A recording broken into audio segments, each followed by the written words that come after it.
Good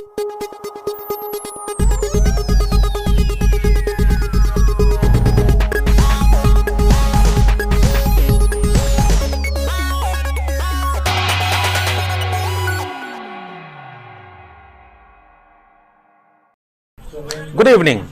Notice window bu thoi taning biri ba kwai puna mapu han mamakta da kaisam efabana ikuk nona kurumjari loinana taram noksari. Notice window na chandok chaba thoram notice dialogue hai ba dialogue asi lamdam masida thokli ba marui ba thokdo wathok sing kupna khanna nanya bagi thoram amani. So welcome to Notice Dialogue, where issues speak louder than the words. Tonight our topic on Notice Dialogue is challenges and solution for restoring peace. Hokiba sahi 2023 May thadagi conflict na maram oiraga hojik phawba tangdu laitanan leirai base matau karamna tauragadi hanagumna 2023 gi May gi mamangda leiramba Manipur do amukka hanna chap manaba mawongda natraga adudagi hena chakhotpa mawongda lakna ba khongthang sing thangjanba matamda kari challenges leirino hojik khoi nengaki maikai da kari challenge no Manipur da leiriba khunda minari ba kanglop kuding makki sigi lawdaribu thodang sina karino loina na civil societies mayam stakeholders leiri mayam security forces NGOs koi community leaders singi mayam gi mogi lawdaba role singje karino restoring peace lakna bagi damakta ngarang makta army chief na high level leirabani Manipur da extend dimension gi di rule out togde extend dimension mapalam dagi Myanmar dagi militant haigadra daga refugee haigadra sangak padi lay hai baju wafum leigre Manipur lengakna yam toina haiba illegal immigration Manipur da lay masina maram oiraga tangdu laita da ba Manipur je oiba conflict je hojik phawba solution puthok pangam driba je masina ni haiba je chibo army staff na su hai kiba leire aduna mayam punna India whole nation oina khoi Manipur je restoration tongna ba haita reconciliation lakna ba gidamakta khoi Manipur da leiba India pum da leiba mioi khurimakna honami manchangi aduga army gi side tagi su khogi Manipur da leiba conflicts na maram oirga makhoigi marakta coordination leite haibado chap chana agency hai tare khogi Indian Army, Assam Rifle amadi Central Security para force man Central Forces man punna coordinate lei adubu tawdang to khogi Manipur gi police ki ngadi hariba community ani maitai amaga kuki marakta yauriba policing di kuki gi policing jina personal sing jina kuki taba area da lehenba valley gi hai tare maitai sing jina khogi valley area da lehenba hill and valley khaidok gi kitang sai matang kitang chamam na ba leiraga ju yam kanna honaraga Indian Army yam kanna honaraga khogi Manipur da hojikti under control da leire hai wafum leire loina na khogi Manipur da nongna oiriba governor siki mai mieng makha da haitari athu matamda part forward ama u phangi athu matamda Manipur da tangdu laita ba santi lakna mayam punna hona mina saibani masi punba je khoni yenga khoi ngasi discussion da deeply analyze and discussion toroga matau karamna torogadi solution je lakani restoration of peace Manipur lakani challenges se karino haibase matang da khana ningna bagi damak ta khoi studio da lengsin lebiri ba mayam saktar cha gya ha makta da ikai khumnajari ba Oza Dr. K. Chandra Kumar kogi political analyst ni Oza Chandra Kumar bu nachana taram noksari masung thagar phone doksari thank you so much ani suba panelist na live na Oza K. Santa General Secretary CPI M Manipur Oza bu taram noksari mun thagar phone doksari ai topic ja ngasi aham wang ngajai Oza Chandra Kumar dam naksari Oza kogi army chief na hagi ba phongdoki wafam mada Manipur film phagalakli loina kogi mapalam dagi changak pa refugee sing ji khoi humanitarian ki mong dieng biraga matam kara Myanmar gi tangdu laita di bokti matam kara lehelaga matangdu laita matung da halan jiba loina na mapalam de changak pa china maram wara gosik chathari ba ongoing conflict Manipur gi da ori film jida hena complexity hen bakra judum yawi adubu koi mayam changna hotna minraga reconciliation ji lakna ba hona ji hagi wa phum leire sai matang ji am bagi rol goina Oza Chandra Kumar gi from the briefly kra hebi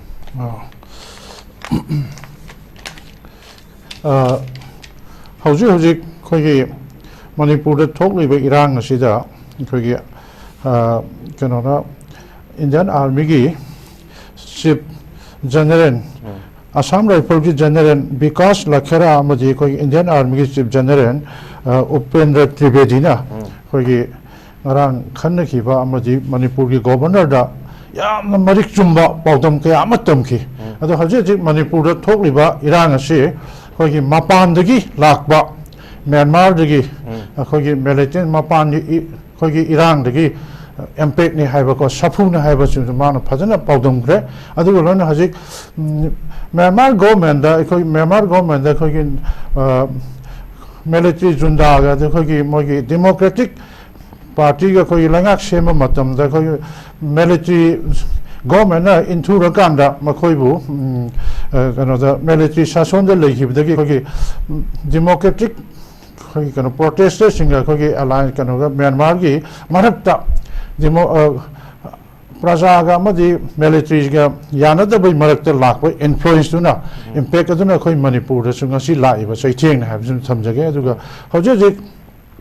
Indian army na matam chana hajik tamna mafam khrada Iran thok pa loira basu hajik mafam atopa mafam atoi da sum khajik laksin badagi hajik Iran ase khrak phagal e aduga pharak basu oigani hajik khoi gi governor AK Bhala se yamna matik magul leiba adugumba khoi central gi Union Home Ministry da oiramba adugumba misak ni mahak na ngasi Manipur da governor na lakhiba numitagi ngasi gi khoi gi Imphal East ki saruk da su hak itna kadangbon Santi Khongbal adagi hariba jaga sida yangang pokpi mafam masida su khoi hak itna Iran thokpa se hajik yamna safaba khoi control to ngam khre aduga loina na kangpokpi da adagi Chochanpur gi maikei da adagi kadangbon da adagi khoi gi se kangchup chingkhong sai de su ngak itna kuki singna chingdon dei capsule ai khoi de attack tore na ngak itna haiba mafam singa se akan ba war point red zone singa se khoi control to ngam me tamna khoi gi Iran se laksil lak pug loina na ai khoi gi Manipur da shanti hanjilak pa haiba se khoi gi mase yamna phaba khongthang amani aduga khoina governor si boy khoina mahaki governor si gi magi power and functions adi man hek lakpaga Chochanpur da chatlaga khoi gi civil society the refugee camp da leiriba adagi mogi kotu gi mission adagi tribal society gi chief sing unarakan da mahakna refugee camp sing da leiba sing aduga magi nungai ta pen da mogi pen da interaction to rakan da praja sing na kari pa me or what are the willingness mo aims and object Praja Chochanpur gi khoi gi mission se refugee da leiba dagi sing mission e kari pa me haiba ma interaction to ga puning je phang la rakan da la akan da amuk sum khoi pen da ba kaya do mahakna taram rakan da to ba ya ba to gane na thaja ba kaya confidence kaya ma piram makan da ingja lam ma la ai aduga mahakna ibudo singu thangjing gi relic camp da leiba guest house da leiba moirangi refugee camp da leiba khoi gi miam relic camp gi Praja Singh khoi gi mission sing adugi pen da ba kaya ma mahakna meeting to na ma khoi gi da su thaja ba kaya ma piram me ba yam tuna shanti hanjil hangani khoi gi tangdu leita ba Manipur ram porkani na khoi wa gnu ki gnu ka hai ba ma gi phaja wa pham kaya ma la ga ngasi mahakna hajik tawri bani hajik mahakna governor da la ga mission kaya su ma unaba la e dagi sangstan kaya unaba la e ma wan da thaja ba thamba sina khoi gi full confidence amane ha aduga ngarang nan da suma no more da chalu matam da khoi gi commercial gate number 2 khoi gi commercial oi khoi gi kano sing khoi gi east gate khoi gate number 2 hanga kan da lol itikta makha chatan gani adagi irang porang to loi ga haina mana haihiba mafam singa si so khoi afaba thabak direction adubo hajik tampakta more da khundaba ngamda no leiriba refugee khoi gi more da gi laiba maitai lising tara mo ka se khoi gi mafam chana ma khoi bu khunda halakan da lololitik to bu da su ma khoi bu so bu mating am panghan ba haiba si ma su ai thamjage duga ma khoi gi mayum mai kai mai shakhiba teki kai ba luto hi mayam se hanjil hanbada Sheikh Indian Army amadi security force na matam chana ngakpi daga khoi gi maite isilina sing su more de khunda hanba khoi gi India gi lololitik to buda khoi gi maite sing asi yamna hei sing ba adagi makhoi gi su asoba role ama lei haiba se thamjage aduga kubak na mate khuradi haude haiba gumna khoi maite sing asi yauradi India government gi lololitik to buda development porak buda asoba thaudang lobang amoi haiba sing su khoi maite sing gi chawba thaudang lei haiba se thamjage aduga haujo Manipur tholiba tangdu leita da ba ꯑꯁꯤ ꯍꯧꯖꯤꯛ ꯅꯣꯡꯃ ꯅꯣꯡꯃꯒꯤ ꯐꯒꯠꯄ ꯍꯦꯜꯂꯛꯂꯦ ꯑꯩꯈꯣꯏ ꯂꯩꯉꯥꯛꯅꯁꯨ as well as ꯑꯩꯈꯣꯏꯒꯤ ꯒꯣꯔꯃꯦꯟꯅꯁꯨ ꯑꯃꯗꯤ ꯄ꯭ꯔꯖꯥꯁꯤꯡꯅꯁꯨ civil society ꯑꯣꯔꯒꯅꯥꯏꯖꯦꯁꯟꯁꯨ ꯍꯦꯟꯅ ꯄꯨꯛꯅꯤꯡ ꯆꯪꯁꯤꯜꯂꯒ ꯏꯔꯥꯡ ꯑꯁꯤ ꯂꯥꯛꯁꯤꯟꯕꯗ ꯑꯗꯒꯤ ꯄꯤꯁ ꯁꯣꯂꯨꯁꯟ ꯑꯃ ꯑꯩꯈꯣꯏꯒꯤ ꯔꯤꯀꯟꯁꯤꯂꯦꯁꯟ ꯑꯃ ꯇꯧꯔꯒ ꯄꯥꯔꯃꯅꯦꯟ ꯁꯦꯇꯜꯃꯦꯟ ꯑꯃ ꯄꯣꯔꯛꯄꯗ ꯑꯩꯈꯣꯏꯒꯤ ꯆꯥꯎꯔꯕ ꯃꯇꯦꯡ ꯂꯩ ꯍꯥꯏꯕꯁꯦ ꯆꯤꯡ ꯇꯝ ꯑꯃꯗꯤ ꯑꯩꯈꯣꯏꯒꯤ ꯁꯤꯚꯤꯜ ꯁꯣꯁꯥꯏꯇꯤꯁꯤꯡꯒꯤꯁꯨ ꯑꯆꯧꯕ ꯊꯧꯗꯥꯡ ꯂꯩ ꯍꯥꯏꯕꯁꯦ ꯑꯩꯈꯣꯏꯅ ꯀꯥꯎꯔꯣꯏꯗꯕꯅꯤ ꯑꯗꯨꯒ ꯂꯣꯏꯅꯅ ꯑꯩꯈꯣꯏꯒꯤ ꯍꯧꯖꯤꯛ ꯍꯧꯖꯤꯛ ꯑꯩꯈꯣꯏꯒꯤ ꯃꯅꯤꯄꯨꯔꯒꯤ ꯏꯆꯤꯜ ꯏꯅꯥꯎꯁꯤꯡ ꯄ꯭ꯔꯖꯥꯁꯤꯡ ꯑꯁꯤꯅ ꯏꯁꯥꯅ ꯚꯥꯞ ꯇꯥꯅ ꯑꯩꯈꯣꯏꯒꯤ ꯀꯠꯊꯣꯛꯄ ꯑꯗꯒꯤ ꯏꯔꯩꯆꯥꯁꯤꯡ ꯑꯗꯒꯤ ꯏꯐꯨꯔꯨꯞ ꯏꯔꯩꯆꯥ ꯑꯩꯈꯣꯏꯒꯤ ꯏꯔꯩꯆꯥꯁꯤꯡꯁꯤꯗꯛꯇ ꯑꯩꯈꯣꯏꯅ ꯀꯔꯤꯒꯨꯝꯕ ꯀꯠꯊꯣꯛꯄ ꯌꯥꯕ ꯊꯧꯗꯥꯡ ꯀꯌꯥ ꯂꯧꯗꯨꯅ ꯑꯩꯈꯣꯏ ꯁꯔꯀꯥꯔ ꯈꯛꯇ ꯉꯥꯏꯗꯕ ꯒꯣꯔꯃꯦꯟ ꯂꯩꯉꯥꯛ ꯈꯛꯇ ꯉꯥꯏꯗꯕ ꯑꯩꯈꯣꯏꯒꯤ ꯆꯥꯎꯔꯕ ꯑꯩꯈꯣꯏꯒꯤ ꯄ꯭ꯔꯖꯥꯁꯤꯡ ꯑꯁꯤꯒꯤ ꯁꯥꯟꯇꯤ ꯄꯣꯔꯛꯄꯗ ꯇꯪꯗꯨ ꯂꯩꯇꯥꯕ ꯄꯣꯔꯛꯄꯗ ꯑꯩꯈꯣꯏꯒꯤ ꯃꯤꯄꯨꯝ ꯈꯨꯗꯤꯡꯃꯛꯀꯤ ꯑꯆꯧꯕ ꯊꯧꯗꯥꯡ ꯂꯩ ꯍꯥꯏꯕꯁꯦ ꯑꯩꯈꯣꯏꯅ ꯀꯥꯎꯔꯣꯏꯗꯕꯅꯤ ꯑꯗꯨꯒ ꯆꯤꯡꯒꯤ ꯁꯔꯨꯛꯁꯤꯡꯗ ꯑꯩꯈꯣꯏꯒꯤ ꯃꯅꯤꯄꯨꯔ ꯄꯨꯂꯤꯁꯅ ꯅꯠꯇ꯭ꯔꯒ ꯑꯩꯈꯣꯏꯒꯤ ꯂꯩꯉꯥꯛꯁꯤꯡꯁꯤꯅ ꯃꯇꯝ ꯆꯥꯅ ꯆꯠꯇꯨꯅ ꯑꯩꯈꯣꯏꯒꯤ ꯌꯦꯡꯕ ꯉꯝꯗꯕ ꯇꯥꯔꯁꯨ ꯉꯁꯤꯒꯤ ꯊꯣꯛꯏꯕ ꯀꯥꯡꯂꯨꯞꯀꯤ ꯏꯔꯥꯡ ꯑꯁꯤꯅ ꯑꯩꯈꯣꯏꯒꯤ ꯌꯧꯕ ꯉꯝꯗꯕ ꯇꯥꯔꯁꯨ ꯀꯔꯤꯒꯨꯝꯕ ꯈꯔꯗꯤ ꯑꯩꯈꯣꯏꯅ ꯄꯨꯂꯤꯁꯅꯁꯨ ꯇꯧꯒꯅꯤ ꯑꯗꯨꯒ ꯖꯤꯔꯤꯕꯥꯝꯗ ꯑꯗꯒꯤ ꯃꯥꯎꯗ ꯀꯥꯡꯄꯣꯛꯄꯤꯗ ꯆꯨꯔꯆꯥꯟꯄꯨꯔꯗ ꯃꯣꯔꯦꯗ ꯍꯧꯖꯤꯛ ꯅꯣꯡꯃ ꯅꯣꯡꯃꯒꯤ ꯏꯔꯥꯡ ꯑꯁꯦ ꯂꯥꯛꯁꯤꯟꯕ ꯍꯧꯔꯛꯂꯕꯅꯤ ꯑꯩꯈꯣꯏ ꯁꯣꯏꯗꯅ ꯑꯀꯟꯕ ꯆꯦꯂꯦꯟꯖꯦꯁ ꯑꯃꯒ ꯂꯣꯏꯅꯅ ꯑꯩꯈꯣꯏ ꯒꯣꯔꯃꯦꯟ ꯑꯃꯗꯤ ꯂꯥꯛꯏꯕ ꯑꯅꯧꯕ ꯒꯣꯚꯔꯅꯔꯁꯤꯒ ꯃꯥꯒꯤ ꯃꯇꯦꯡꯗꯒꯤ ꯑꯩꯈꯣꯏꯒꯤ ꯑꯁꯥꯝ ꯔꯥꯏꯐꯜ ꯑꯗꯒꯤ Indian army security force state ꯐꯣꯔꯁꯁꯤꯡꯁꯤꯒ ꯑꯗꯒꯤ ꯃꯁꯤꯗ ꯄ꯭ꯔꯖꯥꯅ ꯑꯉꯝꯕ ꯃꯇꯦꯡ ꯄꯥꯡꯉꯀꯥꯟꯗ ꯑꯩꯈꯣꯏ ꯃꯤꯌꯥꯝꯅ ꯑꯉꯝꯕ ꯃꯇꯦꯡ ꯄꯥꯡꯉꯒ ꯑꯩꯈꯣꯏ ꯃꯁꯦꯟ ꯑꯃꯒ ꯑꯃꯒ ꯑꯟꯗꯔꯁꯇꯦꯟꯗꯤꯡ ꯂꯩꯅ ꯑꯃꯒ ꯑꯃꯒ ꯑꯩꯈꯣꯏꯒꯤ ꯁꯛꯈꯪ ꯃꯥꯏꯈꯪꯅ ꯑꯩꯈꯣꯏꯒꯤ ꯅꯨꯡꯁꯤ ꯆꯥꯟꯅꯅ ꯍꯣꯠꯅꯔꯀꯥꯟꯗꯗ ꯑꯩꯈꯣꯏꯒꯤ ꯇꯪꯗꯨ ꯂꯩꯇꯥꯕꯁꯤ ꯄꯣꯔꯛꯀꯅꯤ ꯑꯗꯨꯒ ꯃꯁꯤ ꯁꯣꯏꯅ ꯄꯤꯁ ꯑꯁꯤ ꯐꯪꯒꯅꯤ ꯍꯥꯏꯕꯒꯤ ꯄꯥꯔꯃꯅꯦꯟ ꯁꯦꯇꯜꯃꯦꯟ ꯑꯩꯈꯣꯏꯒꯤ ꯄꯤꯁ ꯁꯣꯂꯨꯁꯟ ꯑꯃ ꯂꯥꯛꯄꯗ ꯑꯩꯈꯣꯏ ꯁꯣꯏꯅ ꯃꯥꯏ ꯄꯥꯛꯀꯅꯤ ꯍꯥꯏꯕꯁꯦ ꯑꯩ ꯊꯝꯖꯒꯦ ꯊꯥꯒꯠꯆꯔꯤ ꯑꯣꯖꯥ ꯆꯟꯗ꯭ꯔꯀꯨꯃꯥꯔ ꯄꯤꯁꯁꯦ ꯁꯨꯡꯁꯣꯏ ꯁꯣꯏꯗꯅ ꯂꯥꯛꯀꯅꯤ ꯍꯥꯏꯕꯅꯤ ꯅꯣꯡꯃ ꯅꯠꯇ꯭ꯔꯒ ꯅꯣꯡꯃꯗꯤ ꯃꯇꯝ ꯉꯥꯏꯍꯥꯛ ꯆꯪꯖꯔꯒꯁꯨ ꯑꯣꯖꯥ ꯆꯟꯗ꯭ꯔꯀꯨꯃꯥꯔꯕꯨ ꯊꯥꯒꯠꯆꯔꯤ ꯑꯩ ꯗꯥꯏꯂꯣꯒꯤ ꯃꯈꯥ ꯆꯠꯊꯔꯛꯄꯗꯒꯤ ꯑꯣꯖꯥ ꯁꯥꯟꯇ ꯂꯥꯛꯆꯒꯦ ꯑꯣꯖꯥ ꯑꯩꯈꯣꯏꯒꯤ ꯃꯅꯤꯄꯨꯔꯗ ꯏꯔꯥꯡ ꯃꯆꯥ ꯃꯆꯥ ꯊꯣꯛꯂꯒꯁꯨ ꯉꯝꯃꯤ ꯃꯈꯩ ꯖꯒꯥ ꯑꯌꯥꯝꯕꯗꯗꯤ ꯑꯩꯈꯣꯏꯒꯤ ꯀꯟꯇ꯭ꯔꯣꯜ ꯇꯧꯔꯒ ꯂꯩꯔꯦ ꯂꯣꯏꯅꯅ ꯑꯩꯈꯣꯏꯒꯤ ꯃꯅꯤꯄꯨꯔꯒꯤ ꯊꯧꯗꯣꯛ ꯃꯆꯥ ꯃꯆꯥ ꯈꯔ ꯁꯨꯝ ꯖꯒꯥ ꯊꯣꯛꯑ ꯇꯥꯔꯁꯨ ꯑꯗꯨꯝ ꯑꯩꯈꯣꯏꯒꯤ ꯁꯦꯀ꯭ꯌꯨꯔꯤꯇꯤ ꯐꯣꯔꯁꯁꯤꯡꯅ ꯅꯝꯊꯔꯒ ꯑꯗꯨꯝ ꯁꯥꯟꯇꯤꯒꯤ ꯂꯝꯕꯤꯔꯣꯝꯗ ꯊꯥꯡꯖꯤꯜꯂꯦ ꯍꯥꯏꯕꯤꯕꯅꯤ ꯃꯅꯤꯄꯨꯔꯒꯤ ꯏꯔꯥꯡ ꯐꯒꯠꯂꯦ ꯏꯟꯗꯣ ꯃꯦꯟꯃꯥꯔ ꯉꯝꯈꯩꯁꯨ ꯆꯦꯛꯁꯤꯟ ꯊꯧꯔꯥꯡ ꯍꯦꯟꯒꯠꯂꯛꯂꯦ ꯂꯣꯏꯅꯅ ꯑꯩꯈꯣꯏꯒꯤ ꯑꯥꯔꯃꯤ ꯆꯤꯐꯅ ꯍꯥꯏꯈꯤꯕꯁꯦ ꯑꯩꯈꯣꯏ ꯃꯅꯤꯄꯨꯔꯒꯤ ꯑꯅꯧꯕ ꯒꯕꯔꯅꯔꯁꯤꯅ ꯌꯥꯝ ꯃꯥꯒꯤ ꯄꯥꯔꯠ ꯐꯣꯔꯋꯥꯔꯗꯇ ꯌꯥꯝ ꯆꯥꯎꯕ ꯔꯣꯜ ꯑꯃ ꯂꯧꯒꯗꯕꯒꯤ ꯃꯑꯣꯡꯅꯤ ꯃꯥꯅ ꯍꯥꯏꯔꯤꯕꯁꯦ ꯁꯤ ꯃꯇꯥꯡꯁꯤꯗ ꯑꯩꯈꯣꯏꯒꯤ ꯑꯣꯖꯥ ꯁꯥꯟꯇꯒꯤ ꯑꯍꯥꯟꯕꯒꯤ ꯑꯣꯏꯅ ꯑꯩꯈꯣꯏꯒꯤ ꯃꯅꯤꯄꯨꯔꯒꯤ ꯒꯕꯔꯅꯔ ꯍꯟꯗꯛ ꯑꯅꯧꯕꯁꯤꯅ ꯃꯥꯅ ꯄꯤꯁ ꯂꯥꯛꯅꯕꯒꯤꯗꯃꯛꯇ ꯑꯩꯈꯣꯏꯒꯤ ꯆꯦꯂꯦꯟꯖꯦꯁ ꯃꯌꯥꯝ ꯍꯥꯏꯇꯥꯔꯦ ꯀꯔꯤ ꯆꯦꯂꯦꯟꯖꯦꯁ ꯑꯣꯏꯕ ꯌꯥꯏ ꯒꯕꯔꯅꯔꯗ ꯑꯗꯨꯒ ꯀꯔꯤ ꯔꯣꯜꯅꯣ ꯃꯔꯨ ꯑꯣꯏꯅ ꯃꯥꯅ ꯑꯩꯈꯣꯏ ꯃꯅꯤꯄꯨꯔꯗ ꯔꯦꯁꯇꯣꯔꯤꯡ ꯄꯤꯁꯁꯦ ꯄꯨꯔꯛꯅꯕ ꯍꯣꯠꯅꯕꯗ ꯑꯣꯖꯥ ꯁꯥꯟꯇ ꯑꯩꯈꯣꯏꯒꯤ ꯍꯧꯖꯤꯛ ꯂꯩꯕ ꯃꯅꯤꯄꯨꯔꯒꯤ ꯐꯤꯕꯝꯁꯤꯗ ꯑꯩꯈꯣꯏ ꯍꯥꯏꯕ ꯇꯥꯔꯕꯗꯤ ꯍꯧꯖꯤꯛ ꯑꯩꯈꯣꯏꯗ ꯆꯦꯂꯦꯟꯖ ꯀꯌా ꯑꯃ ꯂꯩ ꯑꯩꯈꯣꯏꯅ ꯃꯁꯤ ꯇꯁꯦꯡꯅ ꯃꯁꯤ ꯃꯥꯏ ꯄꯥꯛꯅ ꯂꯣꯏꯁꯤꯟꯕ ꯑꯗꯨ ꯗꯔꯀꯥꯔ ꯂꯩ ꯃꯔꯝꯗꯤ ꯃꯁꯤ ꯃꯇꯝ ꯆꯥꯅ ꯃꯐꯝ ꯆꯥꯅ ꯂꯣꯏꯁꯤꯜꯍꯧꯗ꯭ꯔꯕ ꯑꯣꯏꯗꯤ ꯌꯥꯝꯅ ꯇꯨꯡ ꯀꯣꯏꯅ ꯑꯩꯈꯣꯏꯒꯤ ꯂꯝꯗꯝ ꯑꯁꯤ ꯑꯋꯥꯕ ꯇꯥꯒꯗꯕ ꯑꯗꯨꯒꯨꯝꯕ ꯐꯤꯕꯝ ꯀꯌా ꯑꯃ ꯂꯩꯔꯤ ꯃꯔꯨꯑꯣꯏꯅ ꯑꯩꯈꯣꯏ ꯆꯤꯡꯒ ꯂꯩꯅꯔꯤꯕ ꯃꯔꯨꯑꯣꯏꯅ ꯀꯨꯀꯤ ꯇꯥꯕ ꯂꯝꯁꯤꯡ ꯑꯁꯤꯒ ꯑꯩꯈꯣꯏꯒꯤ ꯚꯦꯂꯤ ꯁꯔꯨꯛꯁꯤꯡ ꯑꯁꯤꯒ ꯃꯁꯤꯗ ꯂꯩꯅꯩꯁꯤ ꯌꯥꯝꯅ ꯁꯥꯕ ꯗꯤꯕꯤꯖꯟ ꯑꯣꯏꯅ ꯂꯩꯕ ꯑꯗꯨꯅꯅꯤ ꯑꯩꯈꯣꯏꯅ ꯍꯥꯏꯔꯤꯕ ꯑꯩꯈꯣꯏꯒꯤ ꯆꯤꯡꯒꯤ ꯂꯝꯗ ꯂꯩꯔꯤꯕ ꯅꯦꯁꯅꯦꯜ ꯍꯥꯏꯋꯦꯁꯤꯡꯁꯤꯗ ꯑꯩꯈꯣꯏꯅ ꯇꯝꯗ ꯂꯩꯕ ꯃꯩꯇꯩꯅ ꯐꯥꯎꯕ ꯆꯠꯄ ꯉꯝꯗ꯭ꯔꯤꯕ ꯑꯗꯨꯅ ꯉꯁꯥꯏꯒꯤ ꯑꯩꯈꯣꯏꯒꯤ ꯂꯥꯏꯌꯦꯡꯕ ꯆꯠꯄꯗ ꯈꯣꯠꯄꯗ ꯃꯃꯟ ꯌꯥꯝꯅ ꯆꯪꯗꯅ ꯐ꯭ꯂꯥꯏꯠꯇ ꯀꯩꯗ ꯆꯠꯅꯗꯅ ꯇꯧꯔꯛꯏꯕ ꯑꯗꯒꯤ ꯑꯗꯨ ꯈꯛꯇ ꯅꯠꯇꯅ ꯑꯩꯈꯣꯏꯒꯤ ꯃꯥꯒꯤ ꯃꯃꯜꯁꯦ ꯑꯁꯨꯛꯀꯤ ꯃꯇꯤꯛ ꯁ꯭ꯀꯥꯏ ꯔꯣꯀꯦꯇꯤꯡ ꯑꯣꯏꯈ꯭ꯔꯦ ꯑꯩꯈꯣꯏꯒꯤ ꯐ꯭ꯂꯥꯏꯠꯀꯤ ꯀꯩꯅꯣꯁꯦ ꯐ꯭ꯂꯥꯏꯠ ꯃꯁꯤꯡꯁꯨ ꯍꯦꯟꯒꯠꯄꯤꯗꯕ ꯑꯗꯨꯅꯤ ꯇꯧꯔꯤꯁꯦ ꯑꯗꯨꯅ ꯃꯁꯤ ꯈꯨꯗꯤꯡꯃꯛꯀꯤ ꯂꯣꯏꯁꯤꯟꯕ ꯑꯃ ꯗꯔꯀꯥꯔ ꯑꯗꯩ ꯑꯃꯅ ꯑꯩꯈꯣꯏꯒꯤ ꯅꯨꯡꯁꯤꯅꯗꯕ ꯍꯣꯁꯇꯤꯂꯤꯇꯤ ꯑꯣꯏꯅꯕ ꯑꯃꯒ ꯁꯦ ꯀꯨꯀꯤꯅꯕꯨ ꯍꯥꯏꯔꯕꯗꯤ ꯐꯅꯌꯥꯝ ꯆꯨꯝꯃꯨ ꯂꯥꯟꯒꯤ ꯂꯥꯜꯂꯨ ꯇꯧꯁꯤꯟꯅꯕ ꯑꯗꯒꯤ ꯀꯩꯅꯣ ꯇꯧꯕ ꯑꯃ ꯃꯥꯟꯕ ꯑꯩꯈꯣꯏꯗ ꯊꯥꯖꯕ ꯃꯥꯡꯕ ꯍꯥꯏꯇꯥꯔꯦ ꯃꯣꯏꯅ ꯍꯦꯛ ꯉꯥꯡ ꯇꯥꯔꯗꯤ ꯑꯗꯒꯤ ꯃꯈꯣꯏꯅꯁꯨ ꯃꯩꯇꯩꯅ ꯍꯥꯏꯕꯁꯤ ꯑꯩꯈꯣꯏꯒꯤ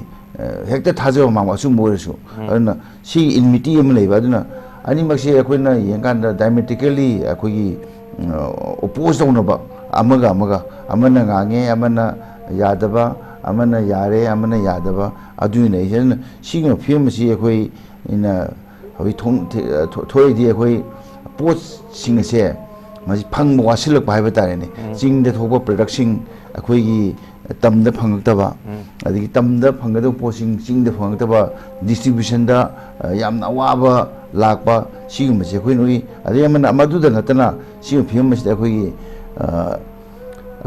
ꯌꯥꯝꯅ ꯁꯥꯊꯤꯅ ꯇꯉꯥꯏ ꯐꯗꯕ ꯄꯣꯠꯂꯝꯁꯤꯡ ꯅꯣꯡꯃꯗ ꯆꯪꯗꯕ ꯌꯥꯗꯕ ꯄꯣꯠꯂꯝꯁꯤꯡ ꯁꯄꯣꯁꯁꯦ ꯍꯋꯥꯏ ꯍꯥꯏꯔꯣ ꯆꯦꯡ ꯍꯥꯏꯔꯣ ꯑꯗꯩ ꯃꯅꯥ ꯃꯁꯤꯡ ꯍꯥꯏꯔꯣ ꯀꯔꯤ ꯍꯥꯏꯔോ ꯃꯁꯤ ꯃꯃꯜꯁꯦ ꯁ꯭ꯀꯥꯏ ꯔꯣꯀꯦꯇꯤꯡ ꯇꯧꯔꯛꯄ ꯑꯗꯨꯅ ꯃꯁꯤꯅ ꯁꯣꯏꯗꯦ ꯑꯩꯈꯣꯏꯒꯤ ꯄ꯭ꯔꯖꯥ ꯁꯦꯛꯁꯟ ꯈꯨꯗꯤꯡꯃꯛꯇ ꯏꯔꯦꯁꯄꯦꯛꯇꯤꯚ ꯑꯣꯐ ꯃꯥꯒꯤ